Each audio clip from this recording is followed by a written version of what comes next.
Et on est en direct. Bonsoir tout le monde, j'espère que vous allez bien, que vous avez passé une bonne semaine, que vous avez passé un bon début de week-end et tout ça. On est de retour, pour une nouvelle interview avec un député européen, pardon. Vous l'entendez, on est en français. La raison est simple, c'est parce que notre invité de ce soir est francophone, il est luxembourgeois pour être précis. Donc, notre invité, vous voyez à l'écran l'affiche, c'est Charles Goerens, donc c'est un eurodéputé luxembourgeois du groupe européen Renew, donc il est au centre, on va dire, de l'arène politique européenne. Il est député européen depuis 2009, donc c'est son troisième mandat au Parlement européen. Il a 70 ans et il est aujourd'hui vice-président de la Commission des affaires constitutionnelles. Il est membre de la Commission du développement, de la sous-commission droits de l'homme, et il est suppléant en commission des budgets et en commission de l'agriculture. Et pour vous donner un ordre d'idée, dans ces commissions parlementaires, il travaille notamment sur la question du financement des partis et fondations politiques européennes. Il travaille aussi sur l'architecture financière de la politique du développement. Donc en gros, comment est-ce que l'Union européenne finance la politique du développement, quelles sont les règles, etc. Avant qu'on se lance dans l'interview, comme d'habitude, je vous rappelle brièvement les règles. Donc notre invité, Monsieur Goerens, restera avec nous pour à peu près 1 heure, après quoi il pourra aller profiter du reste de son week-end, et vous, vous devrez encore dealer avec moi pendant une petite demi-heure où on débriefera ensemble l'interview, on discutera de vos impressions, des questions complémentaires que vous pouvez avoir, et on discutera d'une manière générale. Comme vous le savez, donc j'ai préparé mes questions comme d'habitude. Vous pouvez bien entendu y réagir et suggérer des questions dans le chat. Je garde un œil là-dessus. Mais comme d'habitude, faites-le dans la bonne humeur et sans spammer.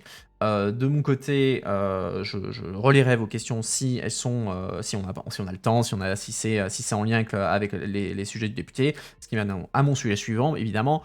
On est sur une chaîne qui parle de politique européenne, donc on va parler de politique européenne. Donc on ne couvrira pas la politique nationale, sauf si c'est très lié à l'Union européenne. Et sur ce, écoutez, je pense qu'on a fait à peu près le tour, et je propose qu'on se lance.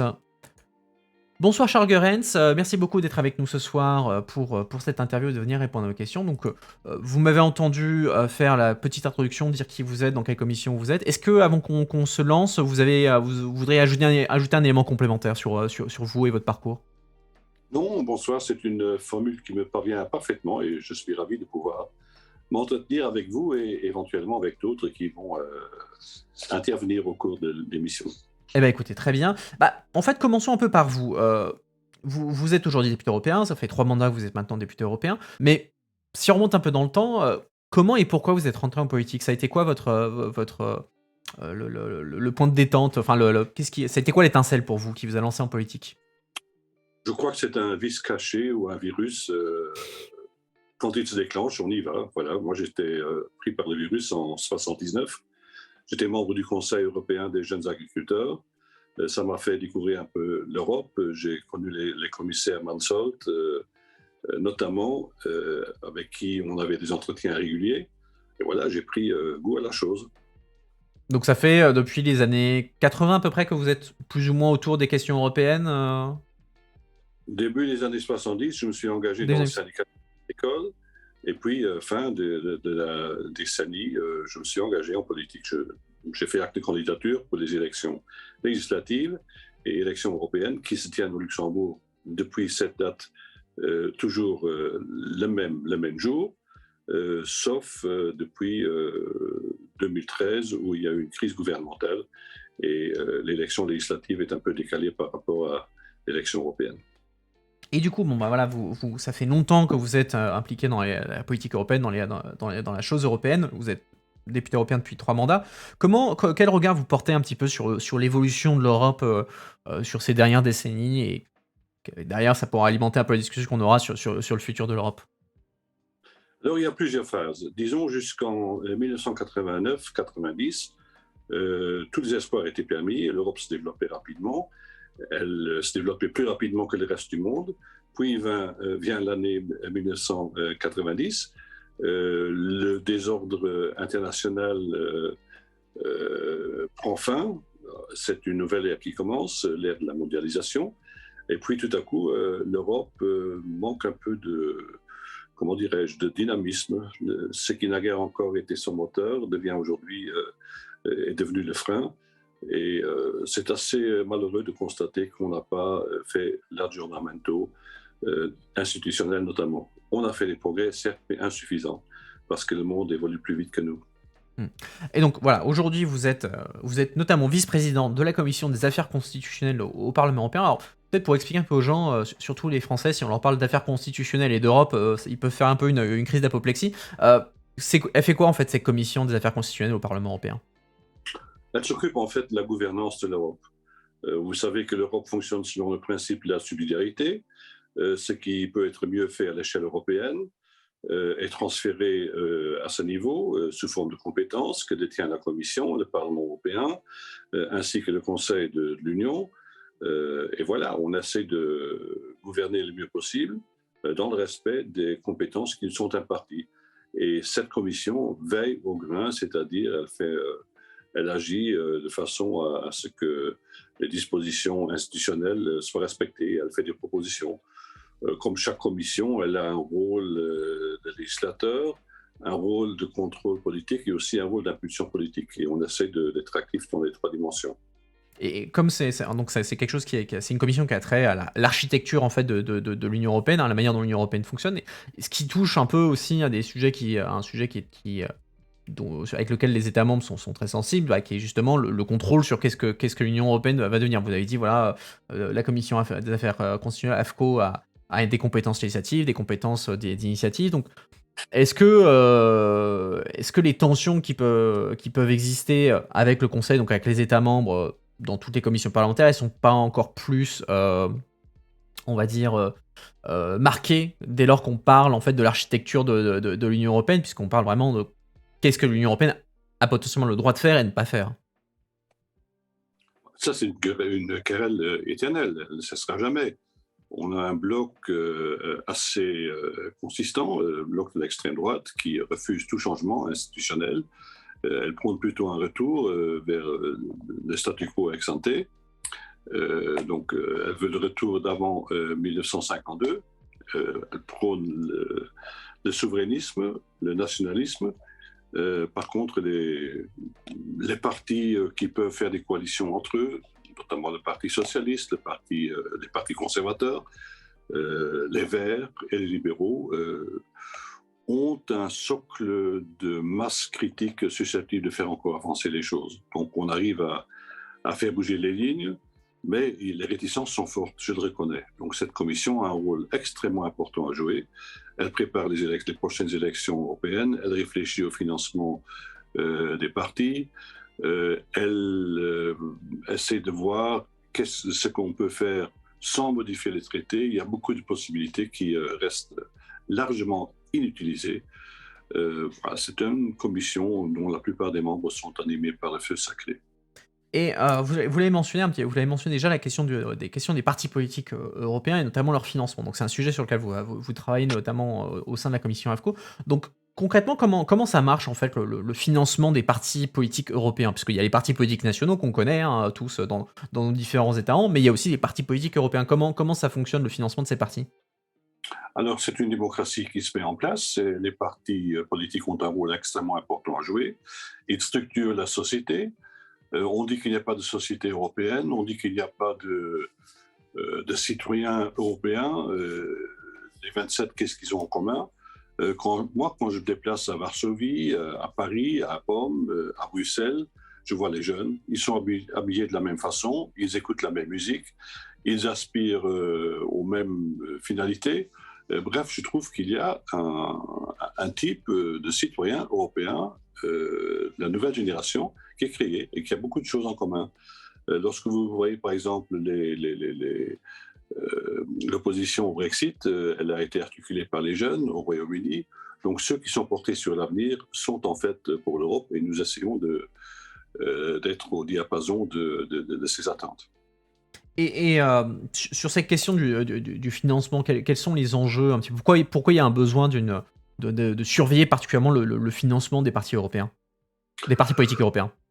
Pour des raisons d'équité, pour des raisons de compétition saine et non faussée, dirais-je, ça peut aussi s'appliquer au plan politique. Je crois que les partis politiques européens ont un rôle important à jouer. Il y aura les élections de 2024 avec des Spitzenkandidats sans doute, peut-être des listes transnationales. Raison de plus pour développer le rôle des partis européens. Qui d'autre articulerait le point de vue véhiculé par les mouvements, sinon les partis. Donc les partis sont indispensables de ce point de vue. Et ceux qui ne veulent pas les partis ne veulent pas la démocratie. L'Union européenne, de ce fait, essaye de rattraper le retard et essaye d'évoluer en parallèle avec les États membres. Les États membres aussi ont des partis politiques.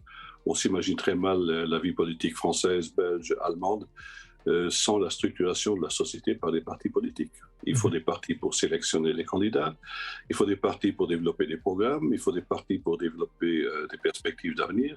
Voilà, et au plan européen, c'est la même chose.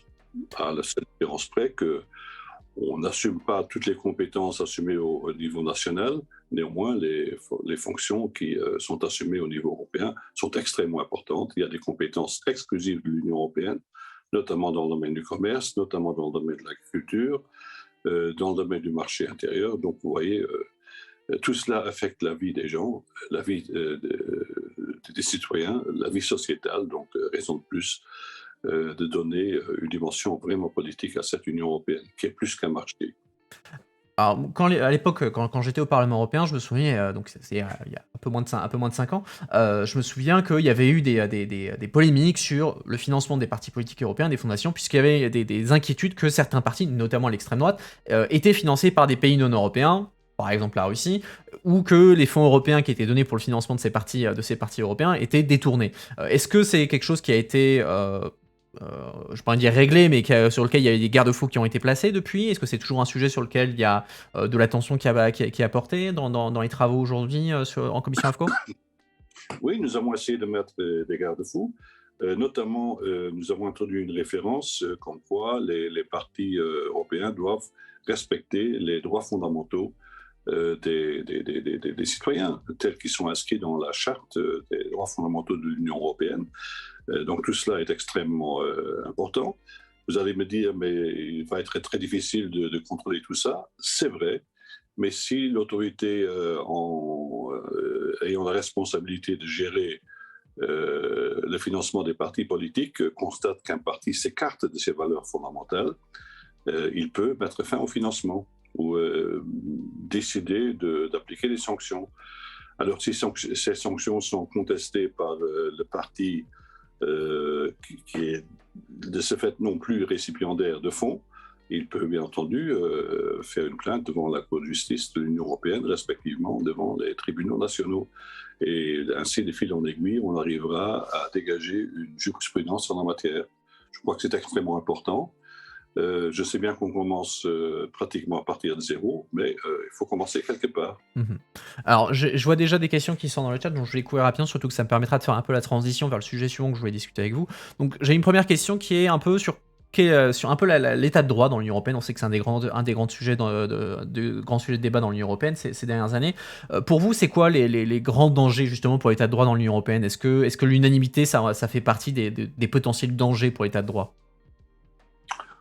L'unanimité, c'est le contraire de la démocratie. La démocratie, c'est prendre des décisions à la majorité. Le tout doit être ancré dans un système de valeurs. Je crois qu'il faut mettre fin à l'unanimité, notamment en matière de politique étrangère. La politique des relations extérieures de l'Union européenne fonctionne très mal. Par contre, le volet économique des politiques extérieures, le volet extérieur économique fonctionne très bien. Pourquoi ? Mais parce qu'il est appliqué selon la méthode communautaire. Par contre, la diplomatie, Joseph Borrell, qui est en charge de l'organisation, de la coordination des politiques étrangères des 27, fait très peu de progrès. D'ailleurs, il est un peu effacé dans son rôle.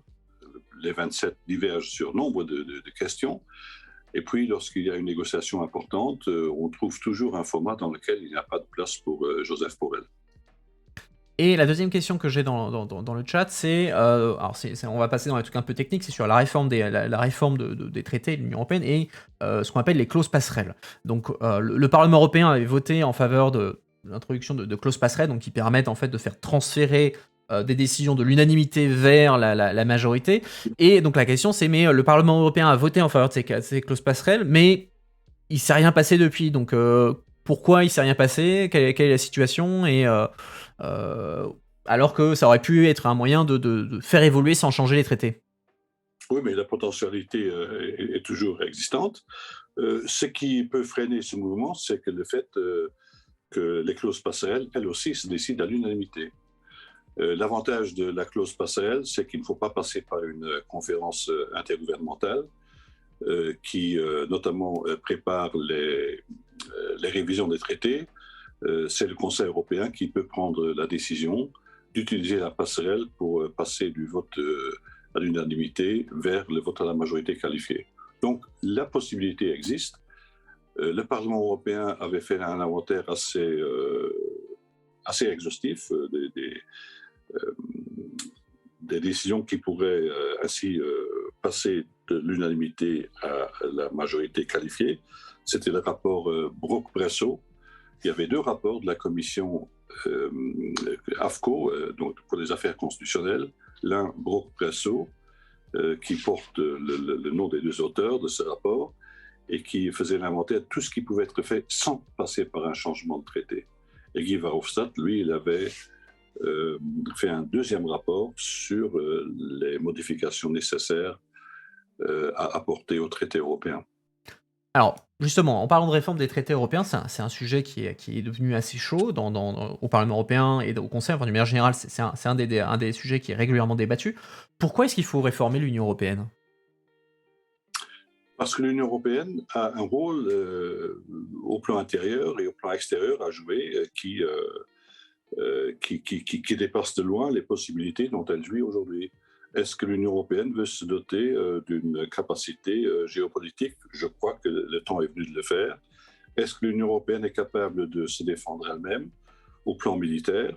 Elle ne l'est pas. Vous voyez ce qui s'était passé à Kaboul lorsqu'il s'était agi de rapatrier des citoyens européens et des aidants sur place. L'Europe n'était pas capable de le faire. Donc l'inventaire des choses qu'elle doit faire est considérable, mais n'est pas trop de le faire. Et puis la guerre en Ukraine montre à quel point nous restons tributaires pour ce qui est de notre sécurité des États-Unis. Ou bien nous nous émancipons, auquel cas nous devrions moins avoir peur de l'année 2024, lorsqu'il y aura de nouveau des élections aux États-Unis. Aujourd'hui, les États-Unis, nous sommes au plan militaire sous la tutelle des États-Unis, mais sous des États-Unis bienveillants. Avec Trump, on risque d'être sous la tutelle des États-Unis, mais sans la bienveillance qui caractérise notamment le rapport actuel. Voilà quelques raisons pour le faire. Et puis j'ajouterai un autre point. Si vous prenez par exemple le G7, il y a 5 ans, il y avait encore 4 pays européens qui étaient membres du G7. Le Royaume-Uni, l'Italie, la France et l'Allemagne. Avec le Brexit, on en a perdu un. L'Italie sera le prochain. La France nous quittera le G7 aussi, sinon dans 10 ans, peut-être dans 15-20 ans. Et puis il restera l'Allemagne. Et certains experts économiques qui prolongent les courbes de croissance démographique et économique jusqu'en 2050, 2060, croient que l'Allemagne pourrait être déclassée par le Nigeria dans une quarantaine d'années. Alors, qui prend la place de ces 4 pays? Et il n'en reste déjà plus que 3 qui sont membres dans le G7. C'est l'Union européenne. Elle peut assister à ces travaux, mais c'est l'Union européenne qui doit affirmer ce que les 27 ont en commun. Et il n'est pas trop tôt pour le faire. Ça fait des décennies qu'on le réclame. On a fait des progrès. On a toujours une capacité de créer des normes au plan international. Au plan économique, au plan commercial, nous restons une puissance incontournable, mais il faut aussi qu'on le devienne au niveau politique.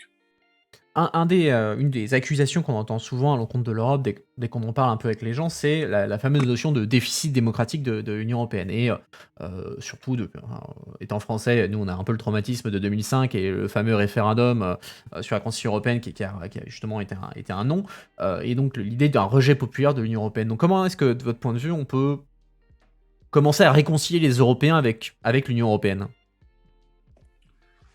Mais le déficit démocratique, c'est largement résorbé. Je rappelle que le traité de Maastricht avait introduit la codécision dans la plupart des décisions qui appartiennent à l'Union européenne. Euh, tout ce qui a trait au marché intérieur, donc tout ce qui a trait aux normes, c'est le Parlement européen qui le décide. Tout ce qui a trait au budget, aux dépenses, c'est le Parlement européen qui le décide ensemble avec le Conseil. Donc l'Europe décide de façon démocratique de l'argent qui est dépensé. Elle décide des normes, des produits que vous achetez tous les jours. L'Union européenne a un système décisionnel qui est basé sur la démocratie. Elle est certes perfectible. Là où le Parlement européen n'a pas suffisamment à dire, il faut encore le rattraper, notamment en matière de politique étrangère. Et voilà, c'est une mission pour la prochaine conférence intergouvernementale que j'appelle de mes voeux. La Commission a dit qu'elle allait faire une proposition dans ce sens. Le Conseil traîne les pieds, on sait bien pourquoi. Le Conseil aujourd'hui est le maillon faible de la construction européenne. C'est le Parlement qui en fait en est le moteur. Et le Parlement, ensemble avec la Commission, peuvent, je l'espère, faire bouger les lignes. Une des options qui a été mise en avant par le Parlement européen dans le cadre pour essayer de renforcer la légitimité démocratique de l'Union européenne, c'est la notion la pratique des listes transnationales pour les élections européennes. Donc c'est quelque chose qui est poussé fortement par le Parlement européen auprès du Conseil, qui comme d'habitude traîne des pieds. Où est-ce qu'on en est aujourd'hui? Déjà, est-ce que vous pouvez expliquer un peu brièvement qu'est-ce que c'est que ces listes transnationales, quel est le but, et où est-ce qu'on en est en gros pour arriver éventuellement à les mettre en place? Pour faire court, hein, c'est le Conseil qui doit se décider. Le Parlement européen défend majoritairement les listes transnationales, qui, je le rappelle au passage, pour ceux qui ne seraient pas au courant, c'est faire de l'Union européenne une seule circonscription pour un nombre réduit de sièges à pourvoir. Une vingtaine de sièges, par exemple. Alors, tous les citoyens européens pourront voter pour les listes transnationales, pan-européennes. Voilà, on avait déjà essayé lors de la dernière législature de faire passer ce message. Malheureusement, on n'a pas eu la majorité au Conseil. Et voilà, j'espère que le Conseil trouvera les moyens de s'unir autour d'un projet. Je crois qu'il est important de se faire pour la simple raison que des députés qui sont élus au niveau européen, pan-européen, ont une légitimité supérieure à ce qui serait le cas s'ils étaient élus dans leur seule circonscription régionale ou locale. Vous l'avez dit, hein, le Conseil traîne des pieds, c'est on va dire une constante dès qu'on parle de la construction, enfin du moins de la réforme de l'Union européenne. Et le Parlement, donc il a demandé officiellement la convocation de ce qu'on appelle la Convention, donc le prélude pour une réforme des traités, et il a menacé le Conseil de l'attaquer en justice, à la Cour de justice de l'Union européenne, si le Conseil refusait de se prononcer sur justement la convocation de cette convention. Donc, est-ce que vous êtes d'accord? Est-ce que vous pensez que c'est la bonne approche de menacer le Conseil, de dire voilà, attention, si vous bougez pas, je vous traîne devant la justice? Est-ce que vous pensez que ça peut avoir un effet positif où le Conseil va être enfin forcé à se bouger? Comment vous analysez ça? Écoutez, on a eu une conférence sur l'avenir de l'Europe. Qui était extrêmement intéressante dans la mesure où les citoyens suffisamment représentatifs des 27 pays se sont prononcés très majoritairement, jusqu'à 90% pour des réformes suivantes. Fin de l'unanimité dans certains processus décisionnels, une réindustrialisation de l'Europe, plus d'Europe de la défense. Voilà un tas de questions qui ont été analysées, scrutées par notamment les jeunes qui ont participé à cette conférence sur l'avenir de l'Europe et ils sont prononcés pour l'ouverture des traités. Alors, si nous n'écoutons plus les jeunes, que va devenir notre projet? Guy Verhofstadt a dit assez récemment que l'Union européenne, si elle ne change pas ses mécanismes décisionnels, ce projet, qui est en cours à l'heure actuelle, ne survivra pas au XXIe siècle. Je crois qu'il faut prendre ça très au sérieux. Nous avons tellement de choses à défendre en commun Nous devons faire bloc contre la barbarie qui est de retour sur le continent européen. Alors restons soudés sur l'essentiel, restons soudés sur la liberté, sur la défense de nos prérogatives, sur la défense de nos droits. Et le seul moyen pour y arriver, c'est de donner à notre traité de base les compétences à l'Union européenne pour mener à bien cette tâche. Et l'essentiel des décisions restera bien entendu dans les mains des gouvernements nationaux, des parlements nationaux, le Parlement européen et le Conseil et la Commission, bien entendu, s'activeront comme de coutume dans les domaines qui sont leurs compétences propres. Une question qui vient du chat, c'est de votre point de vue, qui est actuellement le chef d'État ou gouvernement ou le chef d'institution qui est le mieux positionné pour, on va dire, pousser davantage l'intégration européenne? Est-ce que vous êtes satisfait par exemple de ce que Roberta Metsola fait? Est-ce que vous pensez que Olaf Scholz a un rôle de leader, Emmanuel Macron, enfin, qui vous pensez pourrait avoir un rôle de leader sur ces sujets-là? Alors, ça, c'est une question compliquée. Je vais vous dire pourquoi. Quand le moteur franco-allemand ne fonctionne pas, rien ne va.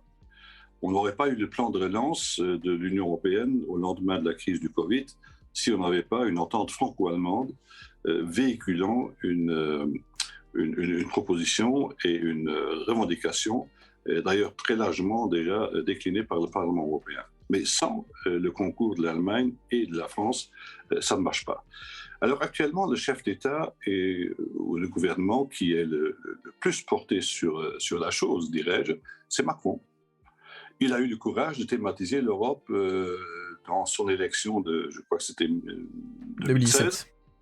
Et il était, sinon, le seul, du moins, l'un des très rares à avoir eu le courage de thématiser l'Europe dans un milieu quand même assez hostile. On voit que l'extrême gauche en France, ainsi que l'extrême droite, sont hostiles au projet européen. Ils remettent en question le principe de la primauté du droit européen sur le droit national, ce qui est le début de la fin du projet européen.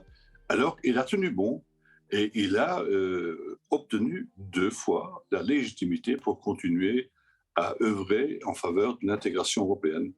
Et bon, il y en a d'autres qui, malheureusement, ne sont plus aux affaires. Je pense notamment à Draghi. Il va nous manquer. Et Scholz, pour moi, c'est une vraie déception. Je trouve que le gouvernement allemand déçoit sur toute la ligne, notamment pour ce qui est du projet européen.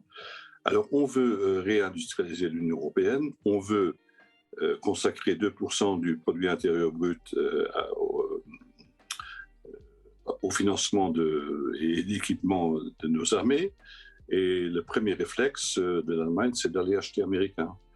Alors que la France a des Rafales, qui sont des avions de chasse extrêmement performants, et l'Allemagne va acheter américain. Donc pour l'Allemagne, c'est America First. Je crois que l'Europe, dans certains domaines, a aussi le droit de dire Europe First. Pour aller plus vers les chefs d'État et les pays un peu plus difficiles, on va dire, sans les mentionner, on va dire la Hongrie et la Pologne. On sait qu'ils sont une épine dans le pied du Conseil, des États membres et de l'Union européenne, mais en même temps, si on veut changer les traités, si on veut faire évoluer l'Union européenne, on a besoin de leur voix, hein. Ça se fait à l'unanimité. Donc, est-ce qu'il y a moyen de débloquer la situation avec eux, ou est-ce qu'on est condamné à attendre que Viktor Orban et le PiS soient battus dans d'éventuelles prochaines élections? Nous sommes dans une impasse institutionnelle. C'est parce que les mécanismes décisionnels ne sont pas suffisamment sophistiqués ou suffisamment développés qu'on n'arrive pas à mettre fin à ceux qui enfreignent les règles de l'état de droit. Ce qui est le cas en Hongrie et en Pologne. On sait que les 2 pays ont des problèmes avec la liberté de la presse. Et ils pratiquent, sinon la censure, du moins rétrécissent très largement l'espace réservé à une presse libre. Et qui plus est, la justice est menacée dans son indépendance. Donc le Parlement européen ainsi que la Commission ont engagé des procédures à l'encontre de la Hongrie et de la Pologne. Et on sait très bien qu'après avoir évacué toutes les procédures nécessaires pour arriver à la sanction finale, il faut avoir l'unanimité, moins l'État incriminé pour engager des sanctions à l'encontre la Pologne, par exemple. La Pologne sait que euh, la Hongrie sera de son côté. La Hongrie sait que la Pologne sera de son côté. Donc, on n'arrivera jamais à avoir les 26 voix nécessaires pour mettre en échec les pays fautifs en matière de respect de l'état de droit. Ça, c'est quelque chose qu'il faut changer dans le nouveau traité. Moi, j'en tire une conclusion, et je suis très minoritaire au Parlement européen. Le mal a été fait lorsqu'on a fait adhérer, selon le respect des critères de Copenhague, une dizaine de pays dans l'Union européenne. Au moment de leur entrée, ils ont dû montrer patte blanche, montrer qu'ils respectaient les 3 catégories des critères, notamment les critères politiques, respect de l'état de droit, respect des minorités, etc. Deuxième catégorie au plan économique, là, ça ne pose pas de problème. Et troisième catégorie, c'est l'acquis communautaire. L'acquis communautaire. Voilà.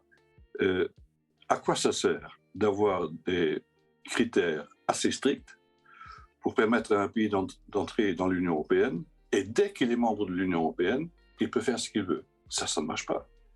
Ça ne marche pas. Donc, il faut mettre fin à cette aberration. On sait que ça va être extrêmement difficile, et moi, de mon point de vue, je suis d'avis qu'il ne faut faire adhérer aucun pays nouveau dans l'Union européenne si on n'a pas changé les mécanismes décisionnels susceptibles de mettre de l'ordre dans la boutique. Donc, vous allez me dire, mais ça va pénaliser les pays qui sont en voie de négociation avec l'Union européenne. C'est vrai. Et je suis prêt à leur ouvrir tout le marché intérieur, même l'euro, même Schengen, s'ils sont prêts, s'ils se qualifient pour ces politiques.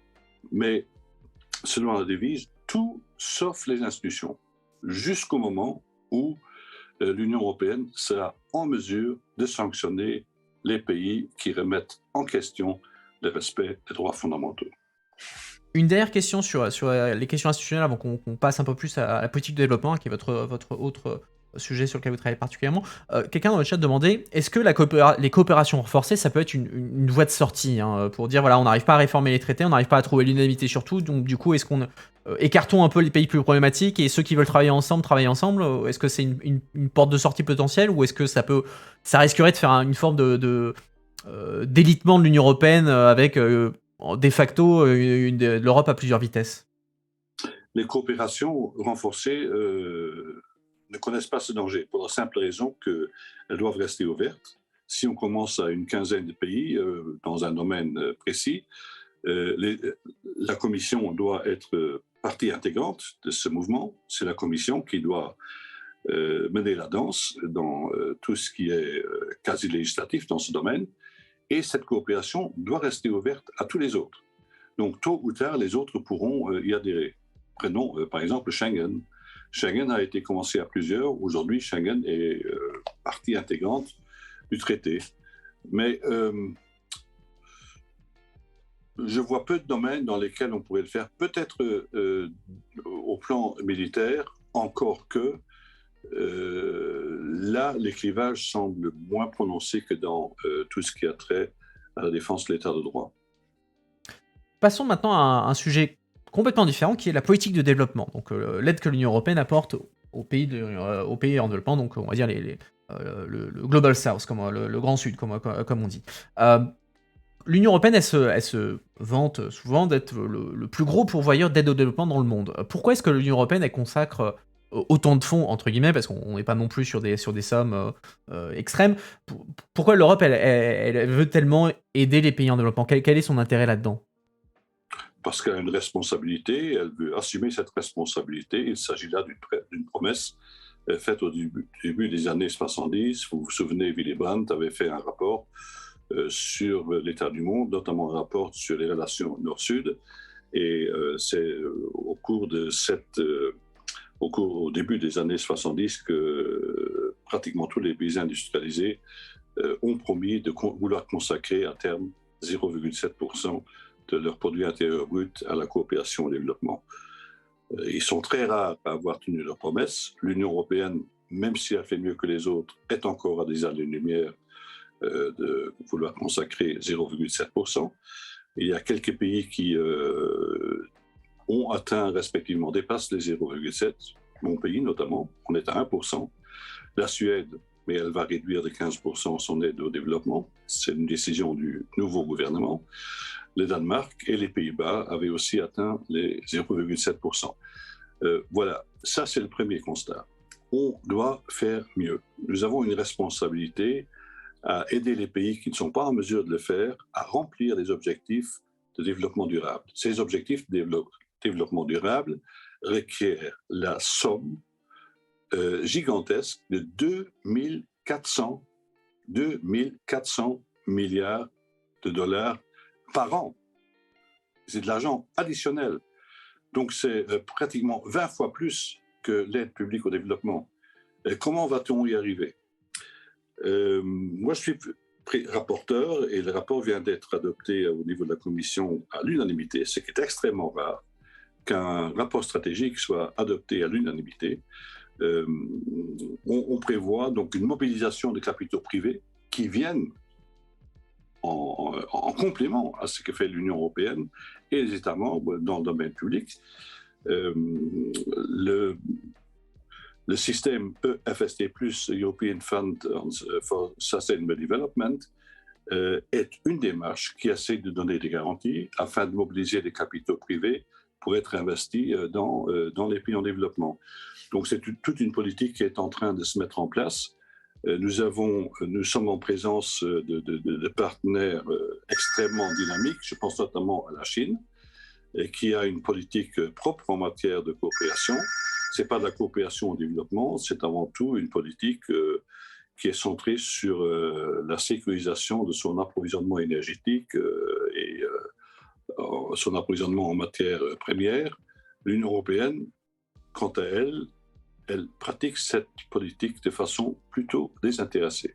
C'est de l'aide non liée, donc on n'a a priori aucun avantage, donc on le fait parce que c'est un devoir moral. Ça peut paraître un peu en déphasage avec le temps matérialiste dans lequel nous vivons.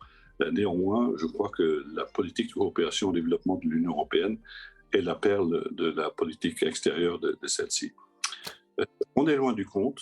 Néanmoins, des progrès considérables se sont faits au cours des dernières décennies grâce à l'Union européenne qui est le moteur du développement.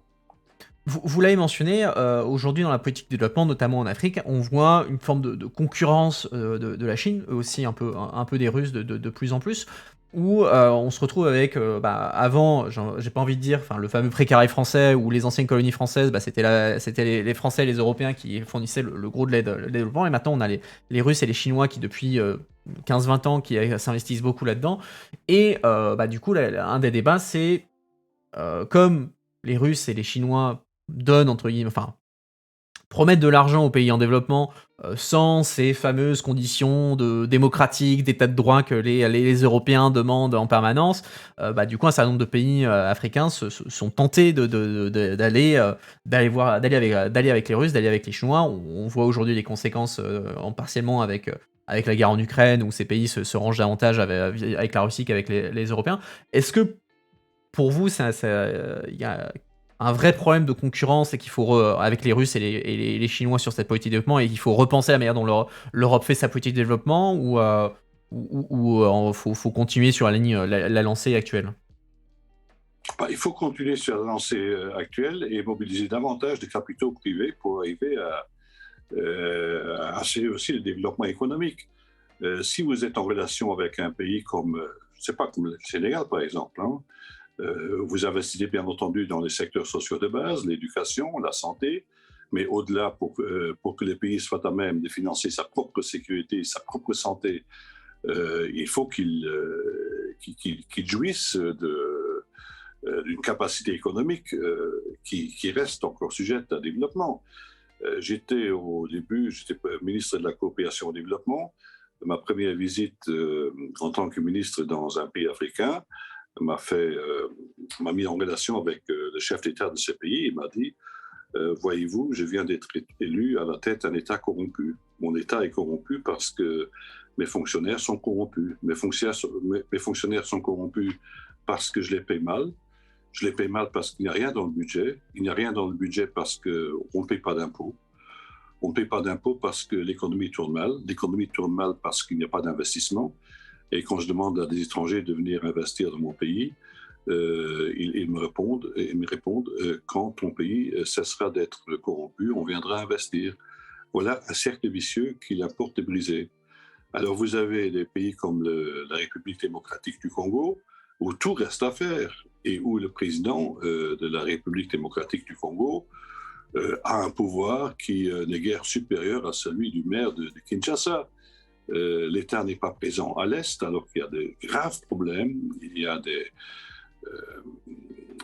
graves violations des droits de l'homme, il y a des puissances étrangères qui s'approprient les ressources rares, les minéraux notamment. Alors, de mon point de vue, il faudrait commencer à créer des petits îlots de gouvernance. Et voilà une école, ici une école qui fonctionne, là un hôpital qui fonctionne, une municipalité qui essaie d'apprendre la démocratie. Et finalement, c'est sur ces petits piliers de gouvernance que pourra plus tard se créer une gouvernance plus large. Je n'ai pas perdu l'espoir. Je sais que c'est difficile, mais on peut être sceptique, mais il faut être actif quand même. Vous l'avez mentionné, la politique de développement européenne, elle est, de votre point de vue, relativement désintéressée.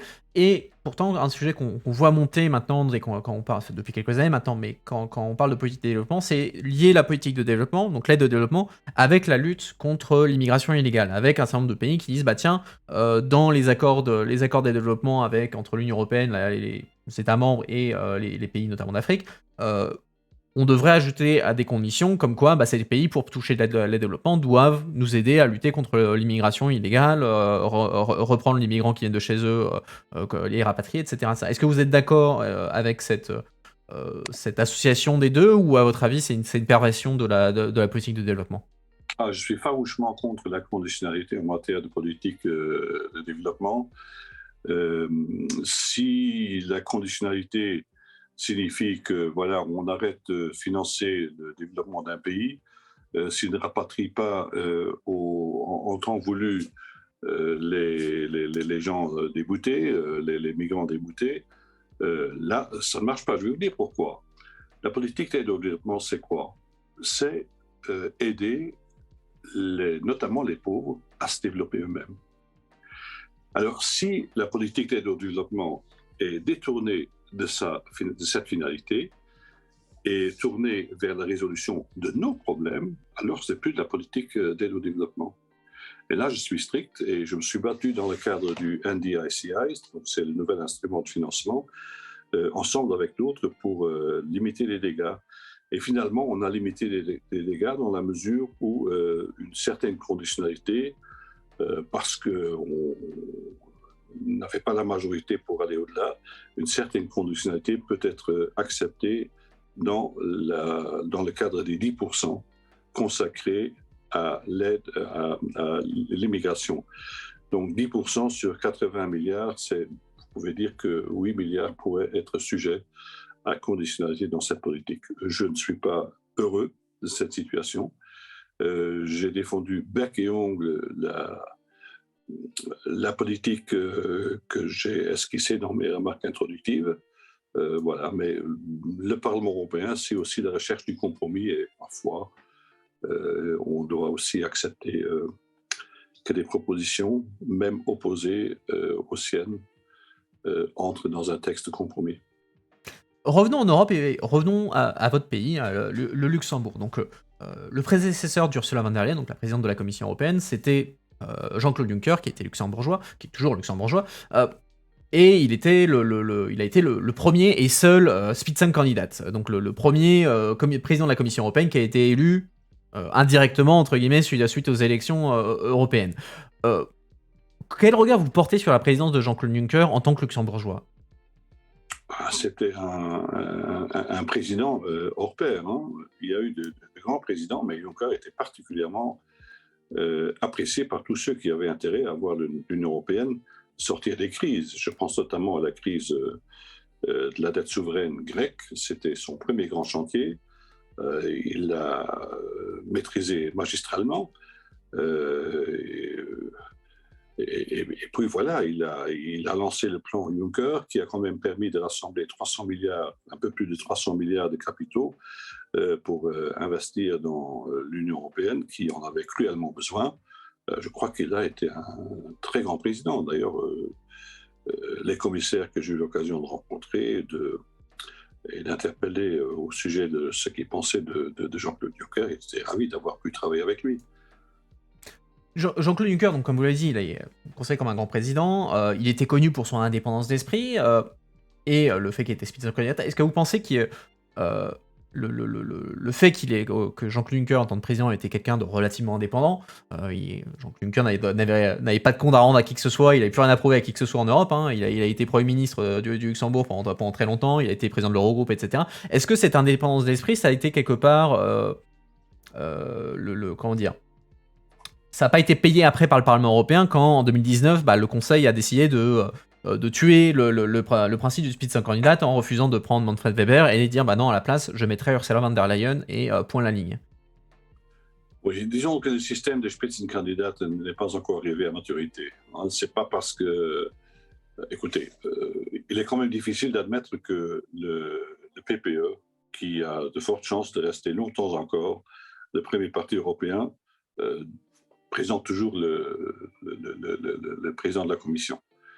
Je crois qu'il y a là une domination, il y a là une chasse gardée d'un seul parti qui est difficilement acceptable. Moi, je ne suis pas contre les Spitzenkandidats, mais je crois qu'il serait mieux d'avoir peut-être une entente entre deux partis ou plusieurs partis pour s'entendre sur un candidat donné avant les élections. Donc plus une coalition, en fait. Une coalition, oui, pourquoi pas. Plutôt que de laisser tout l'espace aux tiraillements qui suivent les élections. Les élections européennes sont un rendez-vous important avec les électeurs, et je crois que l'électeur devrait savoir de qui il s'agit, à qui il va confier la direction des affaires européennes. Alors, maintenant parlons un peu du Luxembourg. Le Luxembourg et son image dans l'Union européenne. Votre pays est souvent critiqué pour son régime fiscal très avantageux, sa défense du secret fiscal, et souvent on dit le Luxembourg est un paradis fiscal au sein même de l'Union européenne. Est-ce que vous pensez que l'accusation est juste, entre guillemets, ou est-ce que c'est une exagération? Comment vous voyez un peu cette opinion, enfin cette vision du Luxembourg par les Européens d'une manière en général? J'entends aujourd'hui les mêmes critiques que celles qui avaient cours il y a une dizaine d'années, alors que le monde a profondément changé et la législation fiscale luxembourgeoise a profondément changé. Je citerai tout simplement Pascal Saint-Amand, qui a été responsable de l'OCDE pour les questions fiscales, qui disait que le Luxembourg a fait des progrès considérables. Le secret bancaire n'existe plus, on y a mis fin. Les rescrits fiscaux, c'est une pratique qui a été largement réduite. Nous avons accepté des logiques proposées par l'OCDE. Le Luxembourg dit, comme d'accoutumé, qu'il est prêt à faire des progrès, mais il faut que tous les autres fassent aussi des progrès. Il ne suffit pas que 2 ou 3 pays ou un nombre réduit de pays fassent des progrès. Alors, pour que le level playing field garde tous ses droits, il faut que ces progrès en matière d'harmonisation fiscale se fassent à une très grande échelle. Même l'OCDE n'est pas suffisante, il faudrait que tous les autres pays, il faudrait en fait une approche quasi globale pour mettre fin à des pratiques qui ne devraient plus avoir cours. Donc le Luxembourg, de ce point de vue, est plutôt un élève modèle. Je dois vous dire aussi que malgré les mea culpa qu'a fait le gouvernement Bettel 1 et le gouvernement Bettel 2, les critiques restent les mêmes. Ça, c'est plutôt culturel. Vous voyez rarement un film policier allemand dans lequel on ne présente pas le Luxembourg comme un paradis fiscal, alors que la situation a profondément changé. Le jugement est aussi très politique. Quand il y a une proposition d'inscrire, de porter un pays sur une liste noire au Parlement européen, en matière fiscale. Quand le Luxembourg est seul, le Luxembourg perd. Quand il est ensemble avec un autre pays, notamment les Néerlandais, alors il n'est pas condamné, n'est pas mis sur la liste noire. Donc cela n'est pas toujours très objectif, alors qu'il y a des moyens objectifs pour apprécier la situation. Pour rester sur ces questions fiscales, quand je prépare l'interview, quelqu'un me mentionnait l'exemple d'Amazon. Amazon est implanté au Luxembourg, hein, pour l'Union européenne, et l'année dernière a fait 44 milliards d'euros de bénéfices dans toute l'Union européenne, mais comme c'est basé au Luxembourg, normalement c'est les fonds censés être rapatriés au Luxembourg, et malgré ces 44 milliards de bénéfices européens, Amazon a payé 0 € d'impôts au Luxembourg, et a même reçu des fonds, plusieurs milliards, plusieurs dizaines de millions d'euros du Luxembourg, au cas où il ferait des bénéfices. Est-ce que pour vous c'est normal comme pratique? Le Luxembourg accepte avec les autres pays que le bénéfice doit être, l'imposition doit se faire dans le pays où la valeur ajoutée économique est réalisée. Je vous rappelle au passage que Amazon occupe quand même plusieurs milliers de personnes au Luxembourg, donc il y a une implantation réelle. Ce n'est pas une société boîte aux lettres. Quant au bénéfice, je ne suis pas au courant du bénéfice qu'a réalisé Amazon l'année dernière. Ce que je sais de l'évolution de la politique fiscale au Luxembourg, c'est que les rescrits fiscaux auxquels vous avez sans doute fait allusion appartiennent pour la plupart au passé. Ceci dit, on avait la pratique des décisions fiscales anticipées, ce qui en soi n'est pas mauvais. Ça peut donner de la prévisibilité à des entreprises. Là où je vous rejoins, c'est que la prévisibilité ne doit pas être synonyme d'imposition zéro. Moi non plus, je n'accepte pas qu'une firme paye 0,2% de son bénéfice. Il faut voir, et la fiscalité est un dossier extrêmement compliqué, quelle a été la part payée dans d'autres pays, mais encore une fois, si la somme reste extrêmement modeste par rapport à ce que paient les classes moyennes, ça, à la longue, c'est pas acceptable.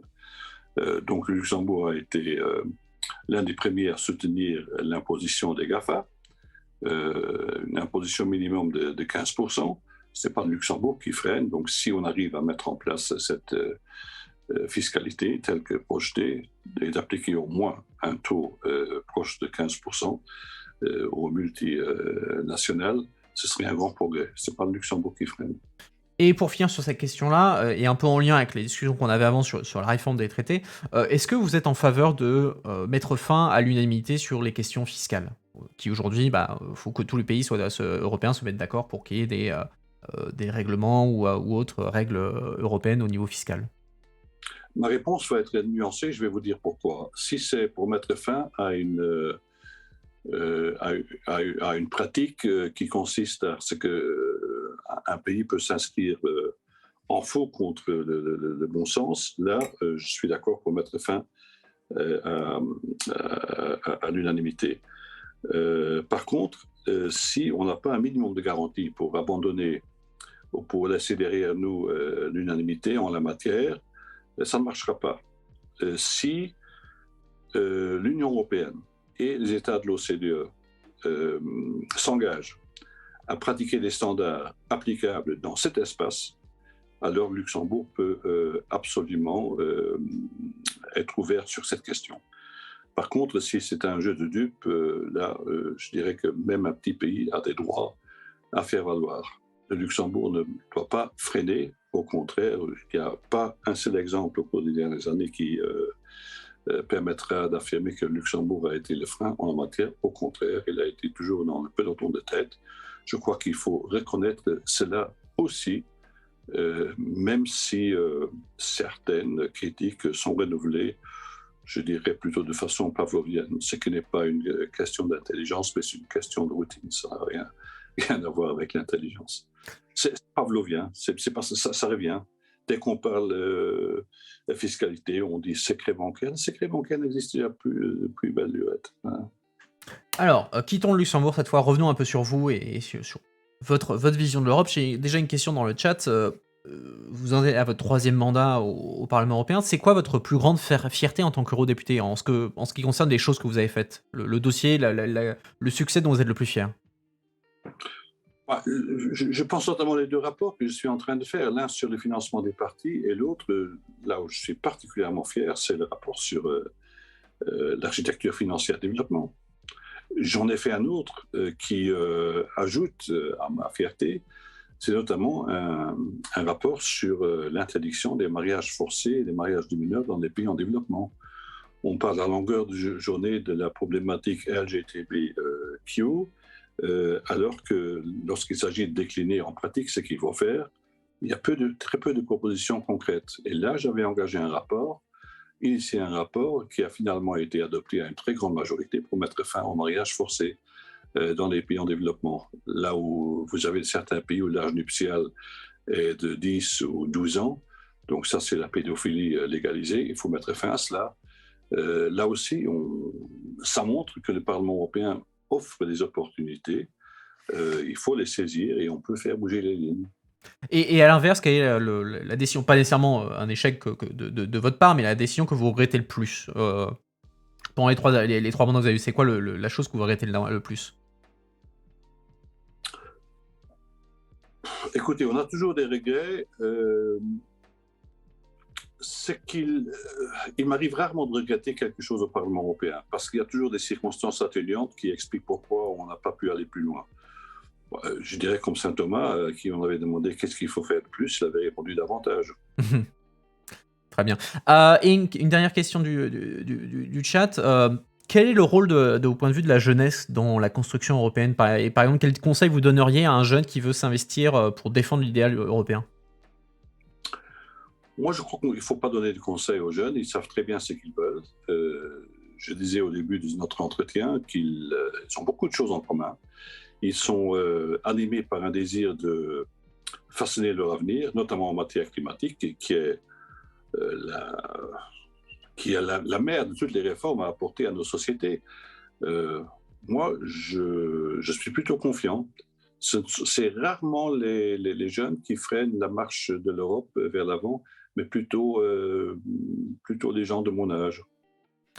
Et si vous pouviez, vous claquer des doigts, vous changer quelque chose dans l'Union européenne, ce que vous voulez, qu'est-ce que vous changez et pourquoi?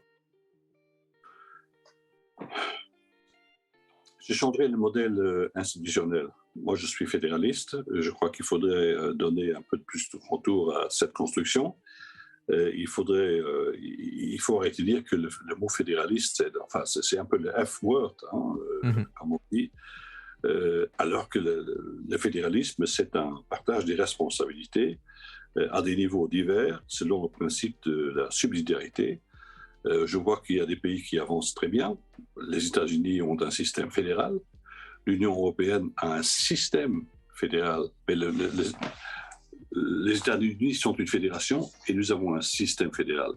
Et dans notre système fédéral, les compétences sont réparties de façon à ce que les États membres gardent toujours le dernier mot. Alors, je crois qu'il faut développer un peu davantage ce système. Nous avons les récalcitrants, nous avons les détracteurs de ce système, je les connais, mais avec eux, on n'avancerait pas d'un pouce. Je crois que tout nous invite à mutualiser nos efforts, tout nous invite à mettre nos efforts en commun. Écoutez, si l'Europe veut exister dans le monde de demain, elle devra voir que dans la perspective, elle risque quand même de voir que des hypothèques extrêmement sérieuses qui pèsent sur son avenir pourraient compromettre cet avenir. Je pense notamment à la situation démographique de l'Europe dans le monde. Je ne suis pas sûr d'avoir raison sur ce que je vais dire, mais je crois que je suis à peu près sûr, c'est l'âge moyen. L'âge moyen des Européens doit être de l'ordre de 39-40 ans. Aux États-Unis, il est à peu près le même. Et dans une vingtaine d'années, nous aurons un âge moyen en Europe supérieur à 50 ans. Et les États-Unis auront à peu près le même âge. Donc il y a là une dynamique de changement qui va creuser l'écart entre les États-Unis et l'Union européenne. Comment allons-nous combler ce déficit? Moi, je suis pour une immigration raisonnée, mais dynamique, permettant à l'Europe de reconstituer sa population par une immigration raisonnée. Au plan économique, nous faisons assez bien, mais on pourrait encore mieux faire. Nous devons attirer les meilleurs talents du monde pour faire de l'Europe, pour garder à l'Europe sa capacité de créer des normes. Les normes commerciales aujourd'hui, les normes des produits qui sont appliquées en Europe sont respectées par tous ceux qui exportent vers l'Union européenne. Donc nous avons encore la capacité de décider de normes qui ont une valeur globale, qui ont une portée globale. Et je ne voudrais pas que nous terminions en deuxième ligue. Mais les temps qui sont devant nous sont extrêmement sérieux. Il faut prendre ce projet au sérieux. Il faut continuer à le développer. Rester sur place nous créerait un retard par rapport aux autres qui serait inexcusable. Dernière question, traditionnellement, je la pose toujours sur la question du fédéralisme. Vous l'avez déjà dit, vous êtes fédéraliste vous-même. Alors du coup, je modifie un peu ma question. Comment est-ce que vous voyez un modèle européen d'une éventuelle Europe fédérale? Quelle serait l'approche européenne potentielle qui serait compatible? Parce qu'on ne peut pas transposer le modèle américain à l'Union européenne. Enfin, comment est-ce que l'Europe pourrait avancer éventuellement vers une forme de fédéralisme? Simplement, moi je suis pour la fusion des fonctions de président du Conseil européen et président de la Commission. Donc on aurait une seule tête représentant l'exécutif de l'Union européenne. Et puis avec des modifications au traité pour permettre de mettre fin à l'unanimité dans certains domaines qui nous freinent quand même énormément, l'Europe gagnerait en crédibilité. Et je crois que les progrès qui pourraient être réalisés grâce à ces réformes seraient tellement contagieux que la très grande majorité des Européens ne manqueraient pas d'adhérer à ce projet. Écoutez, c'est très clair. Il faut montrer un projet qui fonctionne. Il fonctionne assez bien, mais pas suffisamment, parce que l'écart entre l'Union européenne et les autres se creuse. C'est très clair. Monsieur Goerens, merci beaucoup d'avoir pris le temps de répondre à vos questions aujourd'hui. Avant de partir, si les gens doivent retenir un message de votre part aujourd'hui, qu'est-ce qu'ils doivent retenir? Engagez-vous. C'est court, simple, efficace, j'adore. Charles Goerens, merci beaucoup à nouveau. Chat, soyez sûr de remercier Monsieur Goerens pour son temps. Vous pouvez le suivre sur Twitter, vous voyez le lien juste sous son flux vidéo. Restez avec nous, on va commencer le débrief. Monsieur Goerens, je vous remercie encore et je vous souhaite un très bon week-end. Et j'espère que vous avez apprécié l'expérience sur votre première expérience sur Twitch, j'espère. Et peut-être à bientôt sur la chaîne ou ailleurs. Merci encore. Avec grand plaisir. À très bientôt. Au revoir. Au revoir. Alors, chat, commençons le débrief. Laissez-moi, débrancher ma caméra. Tac, comme ça, je peux vous afficher. Tac. Hop. Non, je ne veux pas faire l'update maintenant. Je vais mettre ma caméra. Où es-tu, caméra? Tu es là, caméra. Il faut vraiment que j'investisse dans une deuxième caméra. Hop là. Voilà, bonjour chat. Donc, comme d'habitude, j'ai pris mes notes. On va revenir sur tout ça en attendant. Dites-moi ce que vous avez pensé de l'interview et tout ça. Pendant ce temps-là, moi, je récupère mes notes et on va faire un petit peu le tour des différents sujets, les sujets complémentaires. Si vous avez des questions que vous voulez que j'aborde, dites-moi. On va se lancer dans ce débrief. T'as adoré les questions? Bah super, très bien. Je suis très content dans ce cas-là. C'est-à-dire que j'ai fait à peu près bien mon boulot. Ok, de quoi on a parlé? On a commencé par parler subsidiarité. Alors la subsidiarité, qu'est-ce que c'est? C'est le b.a.-ba de la politique européenne, le principe de subsidiarité. Si je résume, l'idée c'est qu'il faut mener la politique au niveau le plus approprié pour la mener. Je donne un exemple concret. Tu veux faire, je sais pas, un passage... Merci pour le Prime, Grand 7. Prime... Attends, tu t'es abonné 2 fois d'affilée? Ah non, c'est juste j'ai eu 2 fois la notification, ok. Mais merci pour le Prime, très apprécié. Mon exemple, qu'est-ce que je disais? Oui, dans ta commune, tu veux faire un passage piéton. Quel est le niveau le plus adapté pour prendre la décision de faire ton passage piéton? Est-ce que ça doit être Est-ce que ça doit être l'État? Est-ce que ça doit être à Paris, le Premier ministre doit prendre la décision dans la commune de machin, il faut faire un passage piéton? Est-ce que c'est l'Union européenne? Est-ce que c'est ta commune? Non, évidemment, le niveau le plus adapté, c'est la commune, donc la décision doit se prendre au niveau de la commune. Le principe de subsidiarité, c'est ça. La décision doit être prise au niveau le plus adapté.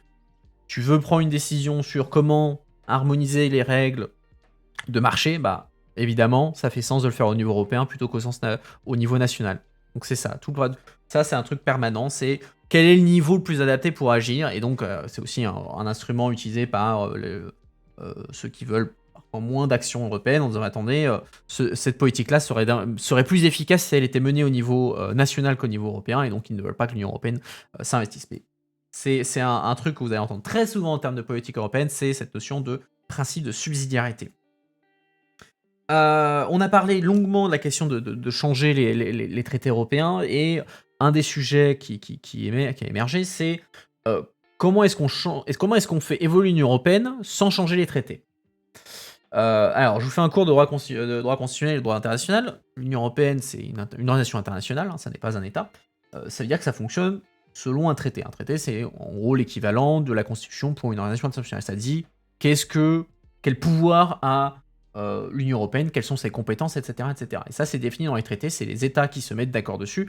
Et pour changer ces traités, donc pour changer les compétences de l'Union européenne, normalement, tu dois changer les traités. Donc il faudrait que tous les États soient d'accord pour changer ces traités. Problème.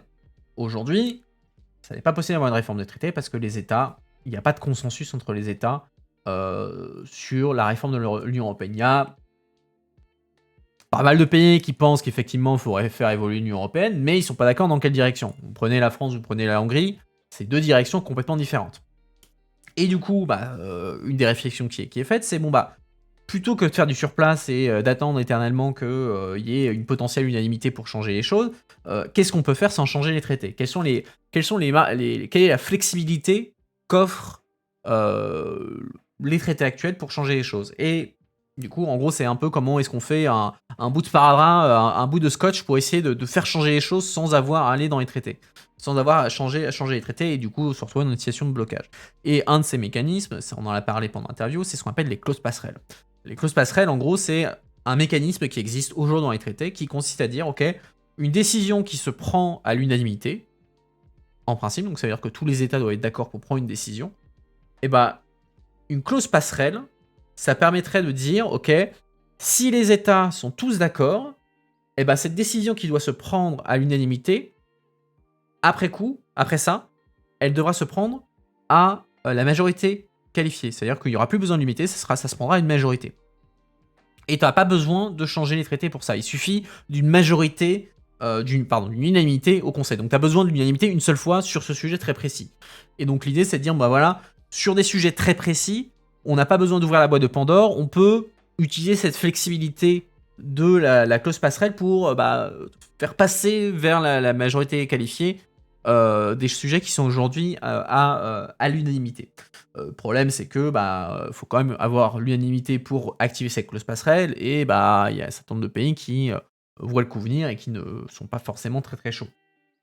Mais voilà, aujourd'hui, le ton est très clairement au Parlement européen et surtout à la Commission et au Conseil de dire qu'est-ce qu'on peut faire quelles sont les flexibilités, comment on peut être imaginatif dans les traités pour essayer de faire évoluer un peu les choses sans qu'il y ait besoin de faire une réforme au profondeur. Ce qui est possible aussi, hein, je veux dire, si on prend les 2-3 dernières années, il y a un certain nombre de choses qui se sont faites.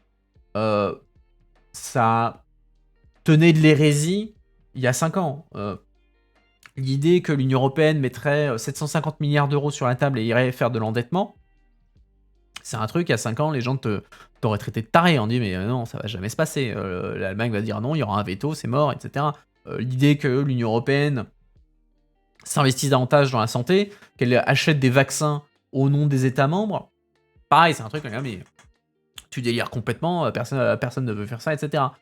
Il y a des crises qui sont arrivées, le Covid, etc. Et donc, du coup, à partir du moment où il y a une crise, soudainement, les États se découvrent une vocation européenne en disant merde, au final, peut-être qu'il y a moyen de faire des trucs ensemble, et à ce moment-là, quand il y a une volonté, il y a moyen de dégager des marges de manœuvre pour quand même agir, même si dans les traités, les choses ne sont pas si claires que ça. Mais encore une fois, comme toujours dans l'Union européenne, malheureusement, il faut attendre une crise pour que, les choses bougent. De quoi on a parlé? Ah oui, alors la conférence intergouvernementale, la convention, alors ça c'est un peu sur comment est-ce qu'on change les traités européens? Alors, comment ça marche? En version super simple, hein, comme je l'ai dit, un traité européen, donc c'est la constitution de l'Union européenne. En gros, comment est-ce que les règles dans lesquelles l'Union européenne fonctionne. Pour changer tout ça, c'est pas le Parlement européen qui décide, c'est pas le Conseil, c'est pas la Commission, c'est les États. Les États sont les seuls à pouvoir changer les traités, parce que c'est eux qui ont signé les traités qui créent l'Union européenne. Donc, seuls les États individuels peuvent changer ça. Pour faire ça, il y a ce qu'on appelle la conférence intergouvernementale. Donc c'est tous les États membres, les 27 États membres, qui se réunissent et qui négocient un changement des traités.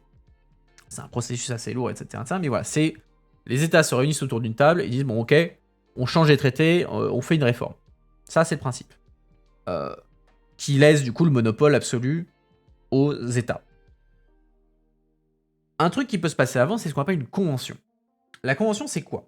C'est en fait un prélude à une réforme de traité où en gros tu as le Parlement, le Conseil et éventuellement la Commission qui disent faudrait qu'on convoque une convention, c'est-à-dire en gros on convoque une espèce d'assemblée avec des gens qui vont réfléchir à comment on pourrait réformer on pourrait faire une réforme de l'Union européenne.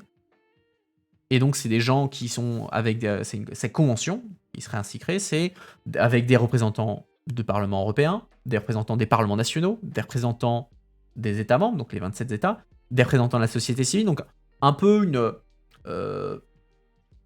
beaucoup plus d'acteurs que les simples États membres.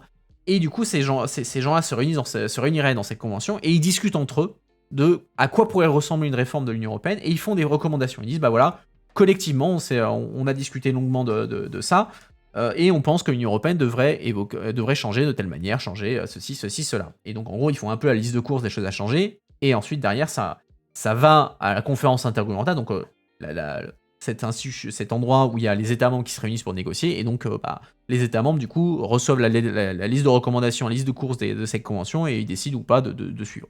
Si politiquement, si tu as des recommandations de la convention, c'est compliqué de t'en écarter complètement. La dernière fois qu'il y a eu une convention comme ça, c'était en 2003-2004, quand il y a eu les négociations pour ce qui était à l'époque le traité constitutionnel. Le truc qui a mené au référendum de 2005 et qui a échoué. Donc ça, c'est la dernière fois qu'il y a eu une convention européenne pour changer les traités. Depuis, il n'y en a pas eu. Et le Parlement européen a officiellement fait la demande pour convoquer une convention, suite notamment à la conférence sur le futur de l'Europe, donc cette espèce de grand exercice de consultation des citoyens pour leur dire voilà, qu'est-ce que vous pensez de l'Union européenne, qu'est-ce que vous voulez changer dans l'Union européenne, etc. Et après coup, le Parlement européen a dit bah voilà, les citoyens ont fait une liste de courses, mettons ça en œuvre, faisons une convention pour faire réformer les traités, changer les choses. Sauf que pour convoquer une convention, bah, il faut encore une fois que le Conseil, donc les États membres, soient d'accord. Et donc ce qui se passe aujourd'hui, c'est la Commission, le Parlement européen a officiellement demandé à convoquer une convention. La Commission européenne a soutenu le principe, a dit ouais, nous on pense que ok pour faire une convention. Et aujourd'hui, bah, le Conseil, il n'est pas chaud, quoi. Le Conseil n'est pas du tout chaud pour une réforme des traités, et du coup, le Parlement européen a dit les gars, si jamais vous ne vous penchez pas sur le truc, si jamais vous ne prenez pas une décision sur convoquer ou non une convention, donc prendre une décision, pas juste renvoyer au lendemain, on vous attaque en justice. On vous attaquera en justice devant la Cour de justice de l'Union européenne parce que vous êtes censé prendre une décision sur le sujet après qu'on ait fait la demande officielle. C'est un coup de pression politique, hein, juridiquement ça va être quand même compliqué d'aller devant la Cour de justice de l'Union européenne et dire ah ouais, faut qu'on aille le Conseil parce qu'il n'a pas pris la décision. Mais voilà, c'est quand même un coup de pression du Parlement européen pour dire voilà, les mecs, on se bouge. Après derrière, c'est un sujet qui a été discuté par M. Goerens, c'est en fait aujourd'hui on est dans une impasse. On est dans une impasse parce que les États membres ne veulent pas faire de réforme de l'Union européenne. Pourquoi? Parce qu'ils savent que en fait, il n'y a pas de consensus possible. Comme je l'ai dit avant, vous prenez la vision de l'Europe de la France, par exemple, la vision de l'Europe de Viktor Orban, c'est complètement opposé. Ça va dans deux directions complètement différentes. qui ne sont quasiment pas conciliables. Et donc du coup, il n'y a pas moyen de trouver une unanimité entre les différents États. Donc du coup, c'est pour ça que le Conseil ne veut pas du tout et essaie de repousser au lendemain tout le temps, parce que ils savent que s'ils mettent le sujet sur la table, ça va péter, quoi. En gros, les États membres vont commencer à se foutre sur la tronche et ça va créer une crise politique. On est déjà dans une situation impasse institutionnelle et ça va créer une crise institutionnelle parce que du coup, on va mettre au grand jour les divisions radicales entre les différents membres de l'Union européenne. Ce qui, évidemment, affaiblirait politiquement le Conseil le Conseil et l'Union européenne du meilleur général. Donc du coup, ils repoussent au lendemain en permanence en espérant que les choses vont changer. Même si c'est pas tenable. Et il y a une espèce Monsieur Goerens l'a évoqué, il dit voilà, moi je veux que je refuse toute adhésion à l'Union européenne, donc tout nouveau pays qui veut rentrer dans l'Union européenne, moi je suis contre qu'il rentre tant qu'on n'a pas fait une réforme des traités. Ce qui est quelque chose qui a été dit aussi par un certain nombre d'États membres, notamment les Allemands et je crois les Français aussi, donc je crois que Macron l'a dit, Scholz l'a dit pour sûr, Macron je crois, je suis plus complètement sûr, ils ont dit on est OK pour un élargissement de l'Union européenne vers les pays des Balkans, vers l'Ukraine, vers la Moldavie à terme, mais il faudra que, avant qu'ils puissent rentrer, il faut qu'on règle notre bordel interne. Faut qu'on mette les choses en ordre parce que sinon, déjà qu'on a du mal à fonctionner à 27, on va pas améliorer les choses si on fait rentrer si on est à 30, 31, 32, 33, 34, 35 et qu'on a toujours pas réformé les traités. Donc ils disent, c'est un pays, avant qu'un pays puisse rentrer dans l'Union européenne, il faudra qu'on fasse une réforme de l'Europe parce que sinon c'est pas tenable pour nous. Ce qui est un coup de pression qui est mis aux pays de l'Est notamment, puisque une partie des pays de l'Est ne sont pas chauds pour une réforme de traité, mais ils veulent les adhésions, notamment de l'Ukraine, notamment des pays des Balkans, etc. Et en gros, c'est une espèce de coup de pression en disant les gars, vous voulez que vos potes rentrent dans l'Union européenne, avant, faudra faire la réforme de l'Union européenne, faudra arrêter de bloquer. Sinon, nous, on dit non, c'est mort. Donc ça va être un sujet qui malheureusement va prendre beaucoup de temps. Faut pas s'attendre à une réforme des traités ou une réforme de l'Union européenne avant quelques années. Ne serait-ce que parce qu'il y a le gouvernement Orban, le gouvernement polonais, même si c'est pas les seuls. Je veux dire, on va dire c'est les exemples les plus extrêmes, mais ils sont pas les seuls. On va dire qu'en gros, il y a la moitié des pays européens qui ne veulent pas d'une réforme de l'Union européenne. Au lendemain de la conférence sur le futur de l'Europe, donc en mai dernier, il y avait 13 pays de mémoire qui ont écrit une lettre en disant c'est cool votre truc, mais c'est mort, on change pas les traités, quoi. Nous, on veut pas changer les traités, ça fonctionne à peu près, on peut trouver des arrangements, des flexibilités sans changer les traités, mais on veut rien changer et surtout pas changer les trucs selon ce que la conférence sur le futur de l'Europe et le Parlement européen veulent pousser. Parce qu'évidemment, ce que la conférence sur le futur de l'Europe et le Parlement veulent, c'est renforcer les pouvoirs du Parlement européen et en fait réduire les pouvoirs, enfin réduire la primauté du Conseil, puisqu'aujourd'hui, le paradoxe, c'est que souvent, quand on parle de l'Union européenne, les gens critiquent la Commission européenne, ils disent « Ah, la Commission impose que, la Commission fait ceci, la Commission fait cela », alors qu'en fait, la Commission, c'est comme si en fait la Commission européenne c'était elle qui prenait les décisions, c'est elle la boss du game au niveau européen, alors que c'est pas du tout le cas en fait. L'institution qui est la plus puissante et de très très loin en Union européenne, c'est le Conseil, parce que c'est les États membres. Et paradoxalement, le Conseil c'est l'institution qui est la moins connue des citoyens européens, parce que c'est un truc, il y a peu de transparence, c'est pas un truc qui se met en scène, etc. Et les États membres sont contents de rester sous les radars, mais c'est eux qui décident, quoi. C'est eux qui maîtrisent le game au niveau européen. Qu'est-ce que j'ai d'autre sur mon truc Ah oui, un truc intéressant, la discussion sur le déclassement des pays européens au niveau individuel. Donc il a dit, voilà, si on regarde le G7, donc le G7 c'est l'organisation informelle ce qui est les 7 plus grands, les 7 plus principales puissances économiques et industrielles des pays de l'Ouest. Schématiquement, il n'y a pas que les pays de l'Est, il y a l'Australie, il y a le Japon aussi. Mais en gros, voilà, c'est les pays démocratiques de l'Ouest. Et il dit voilà, à mesure que le temps avance, en fait, ce qui étaient les 7 pays les plus riches et les plus industrialisés du monde, les plus avancés, il y en a 4 européens, en fait, on va être de plus en plus supplantés individuellement. Donc Aujourd'hui, certes, il y a encore la France, il y a encore l'Italie, il y a encore le Royaume-Uni, il y a encore l'Allemagne, mais demain, dans 20 ans, 30 ans, individuellement, on va être relégué en seconde zone, quoi. Donc il dit voilà, la seule alternative au déclassement individuel des États, c'est l'Union européenne parce que collectivement, au sein de l'Union européenne, on est beaucoup plus puissant et on est encore en mesure de peser dans le game collectivement. Avant le Brexit, l'Union européenne, ça représentait 25% du PIB mondial. C'était le plus grand marché unique au monde. Et donc du coup, voilà, il dit voilà, c'est pour ça qu'on a besoin de l'Union européenne, parce que sinon, individuellement, la France toute seule, l'Allemagne toute seule, déjà aujourd'hui, c'est pas nécessairement suffisant, ça peut, face à les Américains, face à la Chine, face à qui vous voulez. Dans 20, 30, 40 ans, ça sera encore pire. Donc le seul moyen de peser, c'est l'Union européenne. Et ce déclassement, on a mentionné l'aspect économique, il a aussi mentionné à la fin l'aspect démographique, puisqu'on est sur une population, ça c'est une tendance un peu dans tous les pays de l'Ouest, entre guillemets, où on a un vieillissement de la population. Hein, j'ai pas les âges précis, mais voilà, il disait la moyenne d'âge aujourd'hui, c'est 40 ans, ou 50 ans, je sais plus ce qu'il disait.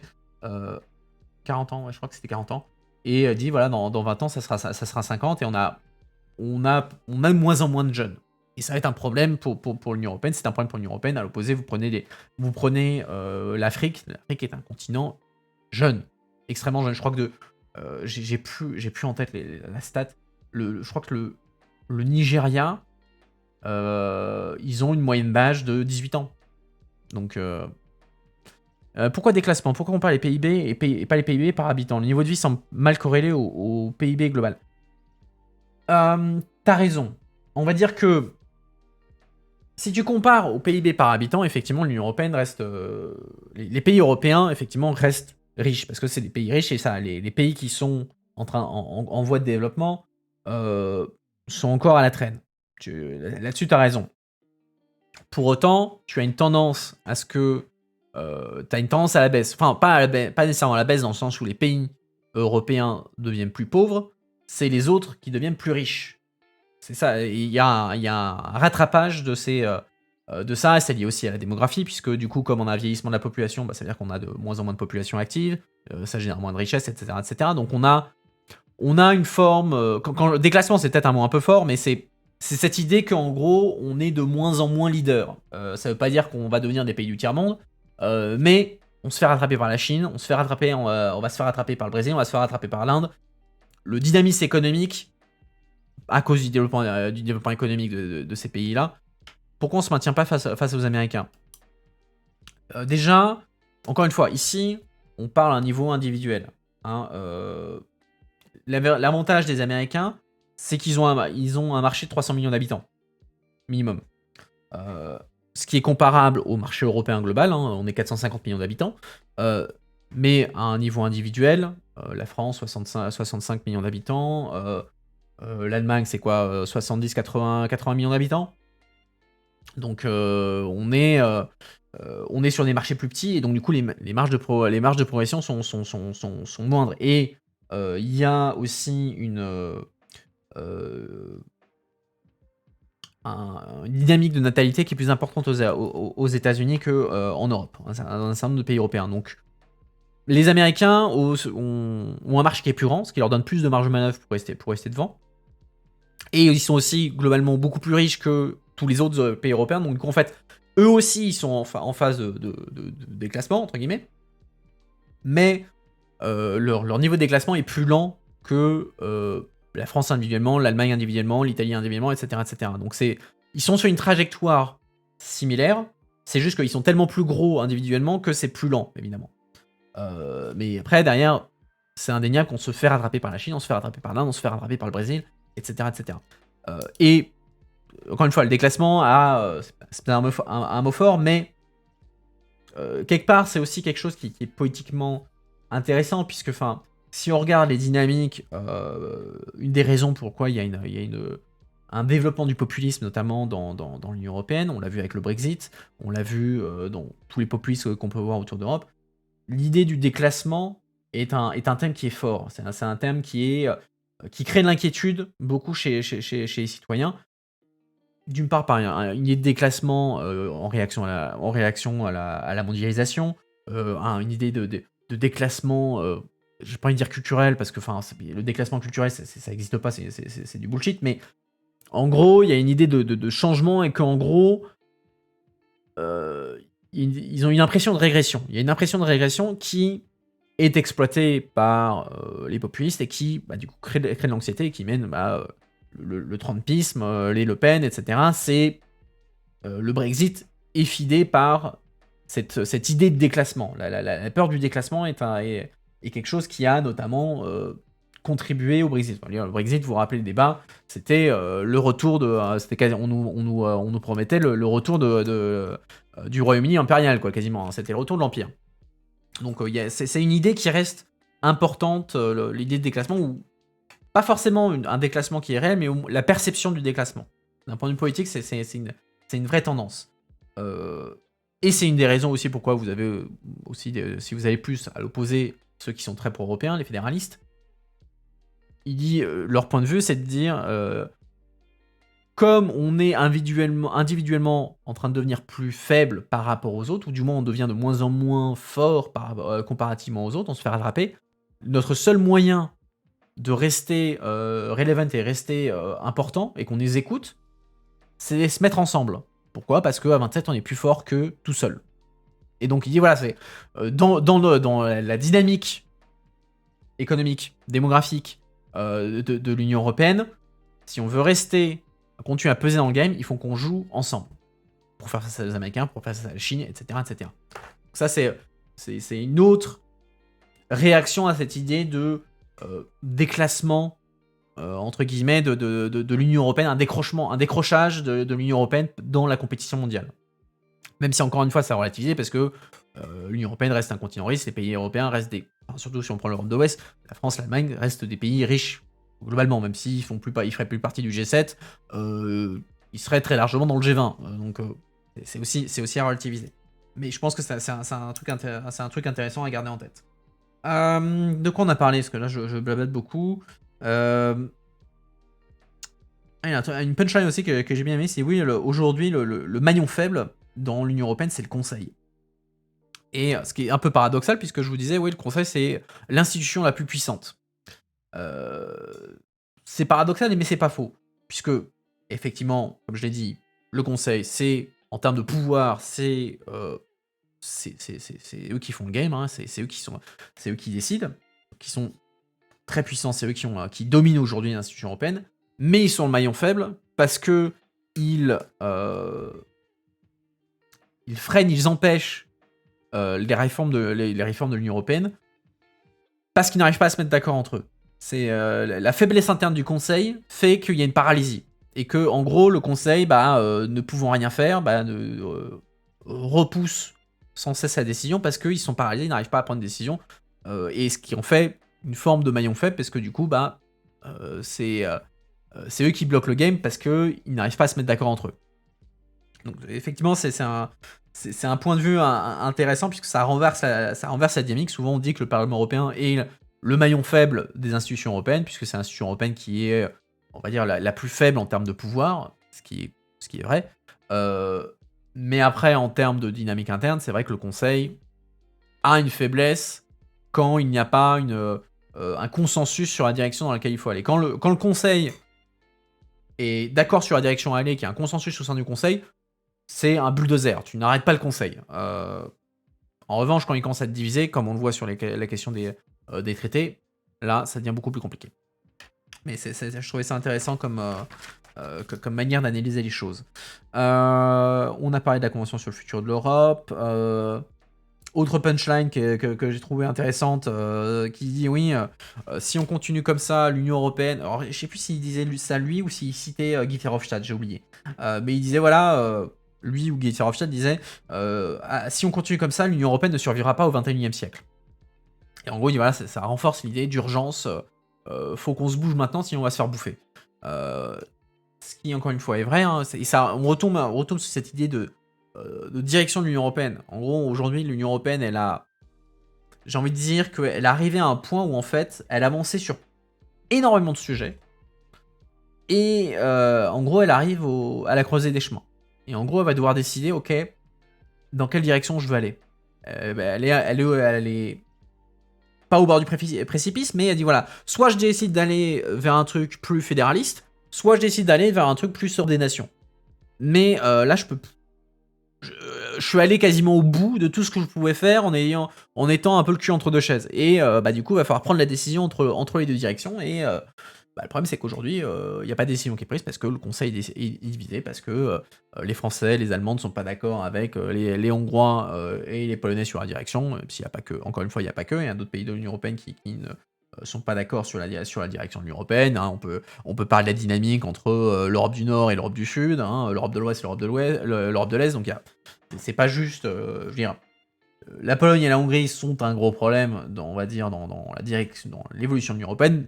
C'est pas le seul obstacle pour la réforme des traités, pour les divergences d'opinion au sein de l'Union européenne. Mais on arrive à un moment où en gros on n'arrive plus à avancer et à rester le cul entre deux chaises, à un moment donné, la réalité va nous rattraper et on va arriver à un moment où en gros les États pourraient se dire mais attendez, quel est l'intérêt de rester dans l'Union européenne si l'Union européenne est paralysée? Ça serait un peu une situation à la façon la Société des Nations dans les années 30. Donc la Société des Nations qui était le prédécesseur de l'ONU, l'Organisation des Nations Unies. Et donc la SDN, comme on l'appelait, a échoué, a échoué à garantir ce pourquoi elle avait été créée, qui était la paix dans le monde, en gros, l'équipe des puissances, et comme elle n'a pas réussi à empêcher la Seconde Guerre mondiale, après du coup, la SDN a été de facto mise à mort, et c'est devenu ensuite l'ONU. Et donc du coup, en gros, il faudrait pas arriver à une situation où les États se disent, mais en fait, l'Union européenne c'est devenu une forme de SDN, ça ne sert plus à rien, on n'arrive plus à bouger, dans ce cas-là, j'irai plus vite si je vais tout seul. Et donc là, c'est là où il y a un risque pour l'Union européenne, c'est à partir du moment où les États et les populations européennes se diront pourquoi est-ce que j'aurais intérêt à rester dans un truc qui n'avance pas? Je peux aller plus loin tout seul. Et voilà. Et du coup, l'Union européenne, les désavantages sont supérieurs aux avantages. Et effectivement, c'est un des enjeux. Un autre truc d'actualité qu'il a évoqué, que je voulais mentionner, c'est les problèmes entre le problème dans le moteur franco-allemand aujourd'hui. On dit voilà, l'Europe ne peut pas avancer tant qu'il n'y a pas s'il n'y a pas le moteur franco-allemand. Donc en gros, si les Français et les Allemands ne sont pas d'accord sur la direction de l'Union européenne ne peut pas avancer. Ce qui est une tendance qui est vraie, hein. Effectivement, le moteur franco-allemand est essentiel à la construction européenne, hein. C'est clair et net. Et ces dernières semaines, il y a quelques tensions entre les Français et les Allemands, entre Emmanuel Macron et Olaf Scholz, parce que l'Allemagne est perçue comme la jouant un peu trop perso. Ce qui n'est pas en soi une énorme nouveauté, hein. Merkel, même si elle avait... elle était... on l'a surnommée la reine de l'Europe, hein, Queen Europe, et elle a été saluée pour son engagement européen, etc., etc. Pour autant, elle a toujours défendu les intérêts allemands. Hein. C'est pas... Angela Merkel et l'Europe, c'est pas un truc si idyllique que ça non plus. Hein. Merkel était bonne pour gérer les crises et apporter de la stabilité. Elle n'a jamais, ou très rarement, fait preuve de beaucoup d'ambition sur l'évolution européenne. Mais voilà, aujourd'hui, on a Olaf Scholz, et Olaf Scholz paye aujourd'hui... d'une part, quelque chose qui n'est pas nécessairement sa faute, même si les socialistes faisaient partie du gouvernement à l'époque, mais il paye le fait que les Allemands se sont engagés, se sont rendus dépendants de la Russie, notamment sur la question énergétique, et les pays européens aujourd'hui sont assez frustrés, puisqu'ils ont l'impression que l'Union européenne se retrouve dans une situation plus difficile qu'elle n'aurait dû l'être, parce que les Allemands se sont rendus dépendants vis-à-vis du gaz russe. Et du coup, voilà, les autres sont un peu frustrés sur ça. Le fait que les Allemands aient refusé jusqu'au tout dernier moment de prendre des sanctions contre la Russie sur l'énergie en disant non, tout va bien, le Gazprom, Nord Stream 2, non, c'est bon, il n'y a pas de souci, faut pas sanctionner, c'est ça. Et jusqu'au moment où ils n'ont plus eu le choix. Mais du coup, voilà, il y a quand même une frustration des Européens et Français aussi sur ça. Et là, par contre, un truc qui est plus lié à Scholz, c'est il y a une frustration comme quoi il y a une impression comme quoi les Allemands sont en train de refaire les mêmes conneries qu'ils ont fait avec les Allemands, avec les Russes, mais avec la Chine.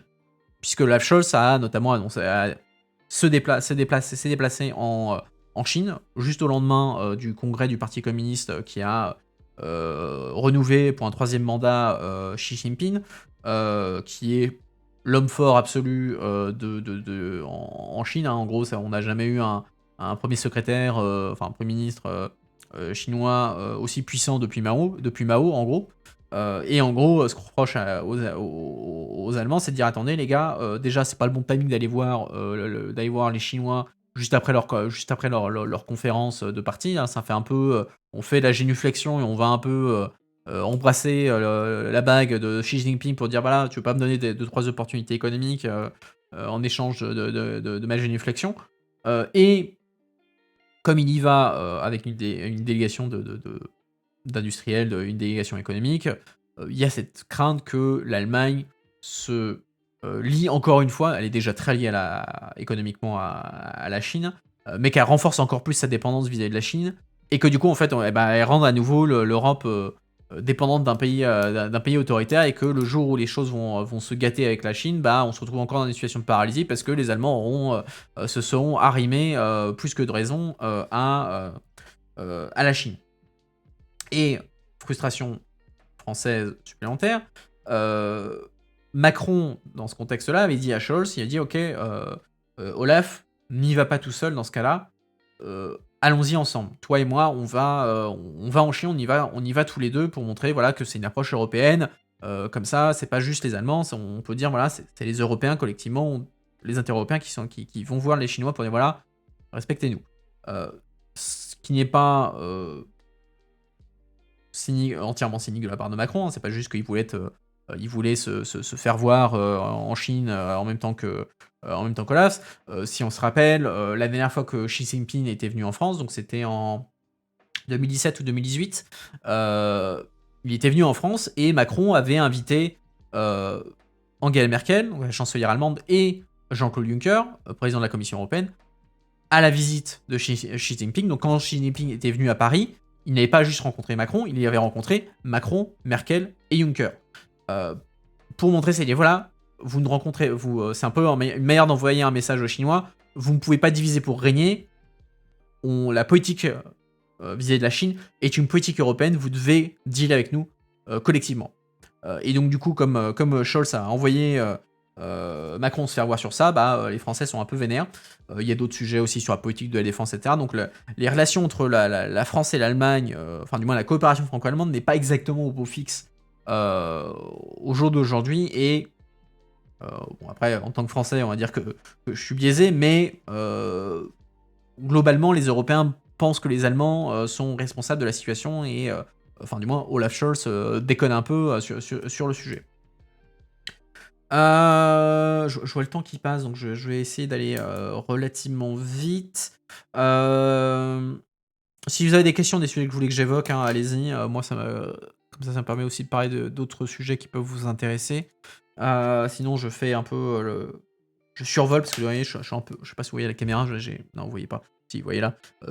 J'ai toute ma liste de sujets. J'en mets une autre liste là au dos de la page. Je suis tout en haut de la page, hein, donc si je commence à faire tous les sujets, on est encore là pendant 1h30. Donc je vais sauter des sujets pour essayer de parler des trucs les plus intéressants. Ah oui, sinon il a fait des bonnes punchlines, je trouve, sur Goerens, sur cette interview. Il a dit voilà, moi un truc, il dit voilà, je suis un peu isolé. Pourquoi pas parce que malheureusement, j'ai d'autres trucs à faire après, donc j'adorerais rester avec vous 3-4 heures pour parler de tout ça, mais malheureusement, j'ai pas le temps. Je n'ai pas le temps. Donc, malheureusement, je dois aller vite. Un truc qu'il a dit qui est intéressant dans le sens où il dit voilà, moi je suis un peu isolé à le dire, mais je le dis quand même parce que voilà, c'est un point, c'est tout, c'est mon opinion. Il dit voilà, en fait, moi Charles Goerens, je pense qu'en fait, aujourd'hui, le mal originel, ça a été d'accepter dans l'Union européenne les 10 pays de l'Est, sur la base des critères de Copenhague. Donc les critères de Copenhague, c'est les conditions pour entrer dans l'Union européenne qui sont une combinaison de critères économiques, juridiques, droits de l'homme, géographiques, etc., qui doivent remplir à un moment T. Et il dit voilà, l'erreur qu'on a faite, c'est d'accepter ces 10 pays européens, enfin ces 10 pays de l'Est. Ils ont respecté les critères de Copenhague à ce moment-là. Mais après, au moins sur la question des valeurs, c'est parti un peu en vrille. Évidemment, il pense à la Pologne, il pense à la Hongrie. Et il dit, voilà, aujourd'hui, on paye l'élargissement de 2004 et le fait qu'on ait laissé la situation se dégénérer depuis.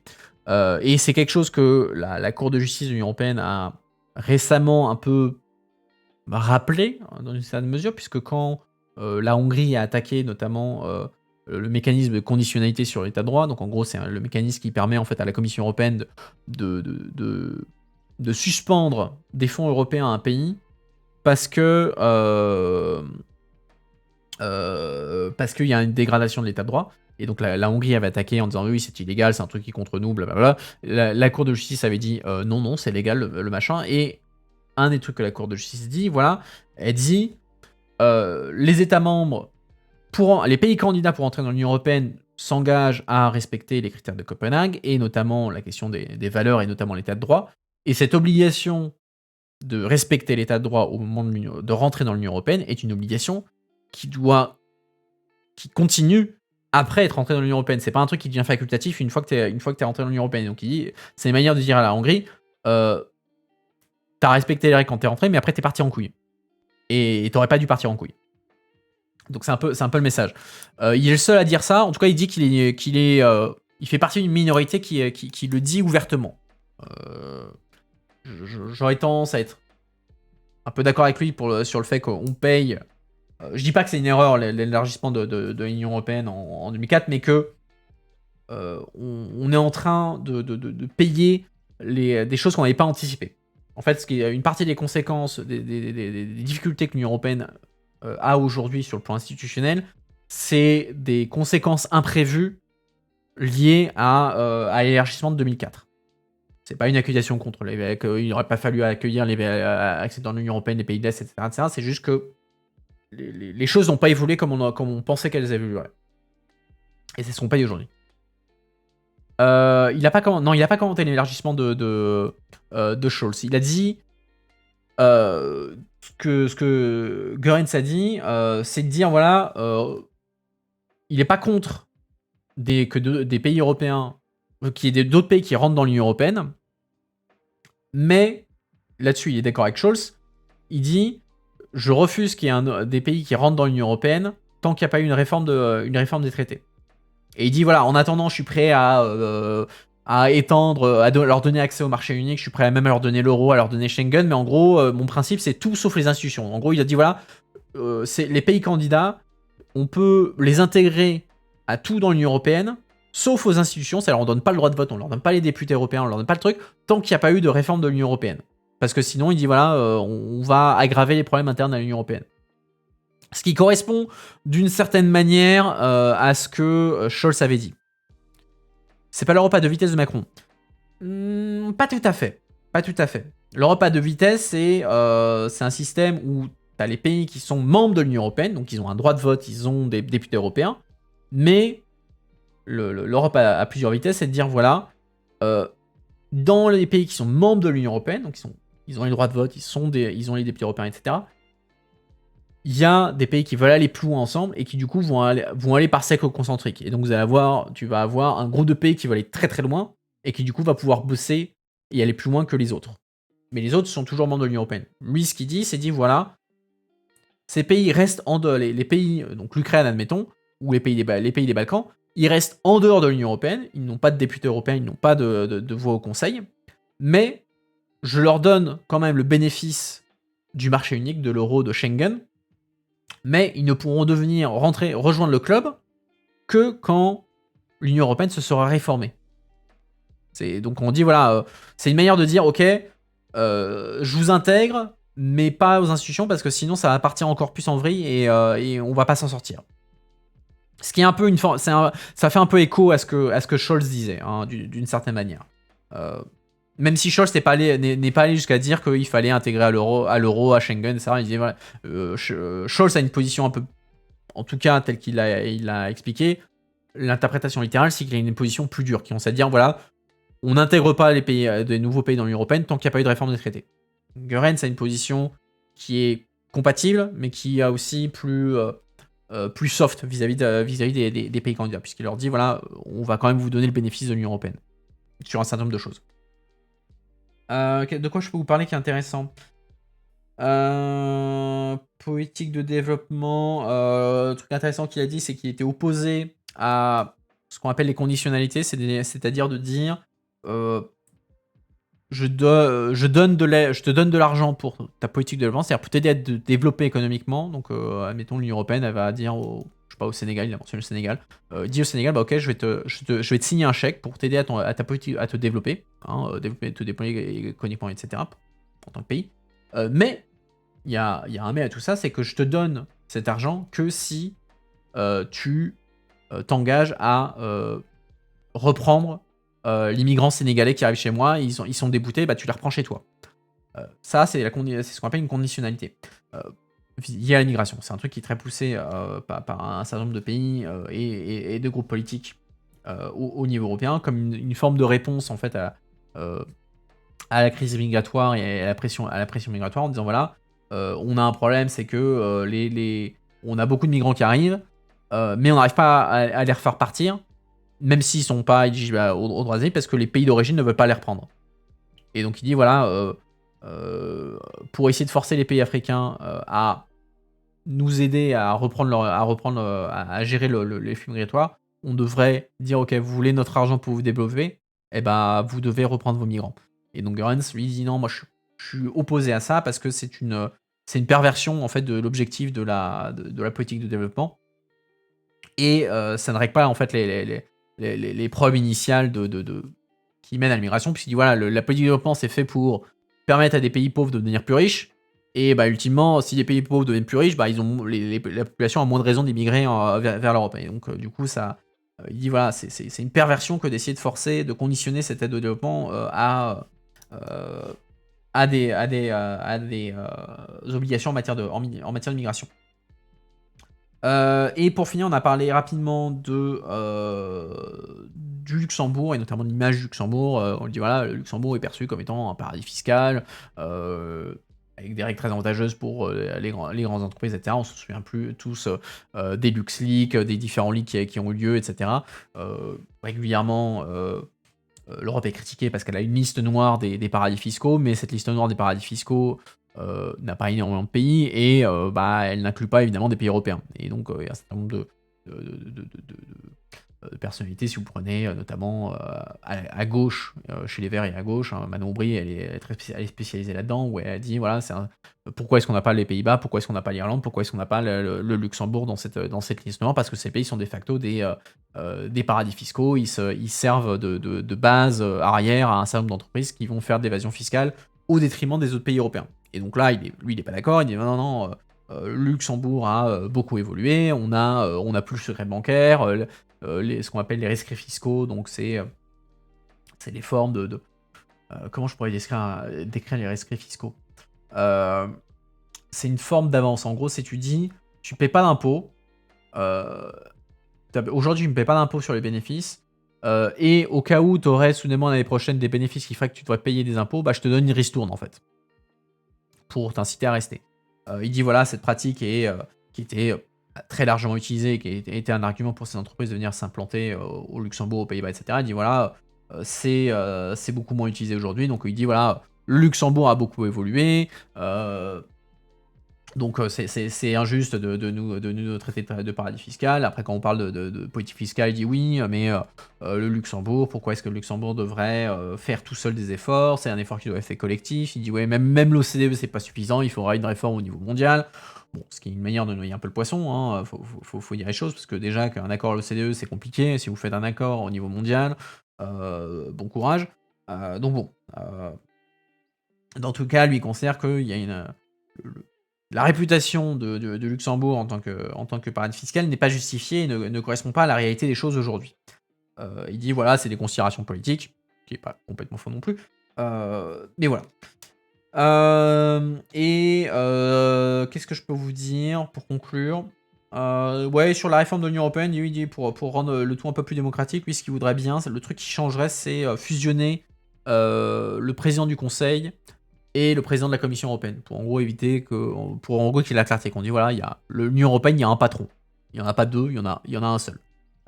Pour vous donner une citation, une anecdote, quand en 2017, il y avait eu Juncker et Charles Michel, non, Donald Tusk. Donc Jean-Claude Juncker, président de la Commission européenne, Donald Tusk, président du Conseil à l'époque, était aux États-Unis pour rencontrer Donald Trump. Et quand il s'était présenté, donc Tusk serre la main à Trump et dit ah bah vous savez en Europe il y a deux présidents. Donc, lui président du Conseil et Juncker président de la Commission. Et tac au tac, Juncker qui est à côté qui répond ouais mais c'est un de trop, on devrait y en avoir un seul. Donc bon ça c'est une punchline typiquement junkerienne qui lui-même était en faveur d'une fusion des exécutifs européens. Ce à quoi évidemment les États membres sont opposés. Voilà, c'est ce que j'avais à vous dire au niveau des notes, les gros sujets. Je pense qu'encore une fois, c'est un sujet, on pourra en parler pendant des heures. Mais ça va être tout pour moi aujourd'hui. J'espère que vous avez apprécié cette interview. Comme d'habitude, si vous avez aimé, n'hésitez pas à follow la chaîne. Si vous vous sentez généreux, vous pouvez même sub ou lâcher une pièce à votre streamer via Ko-fi. Suivez-moi sur mes autres réseaux sociaux. Je vous poste tout ça dans le chat, Discord, Twitter, toutes les bonnes choses. Vous avez juste à cliquer et vous avez tout.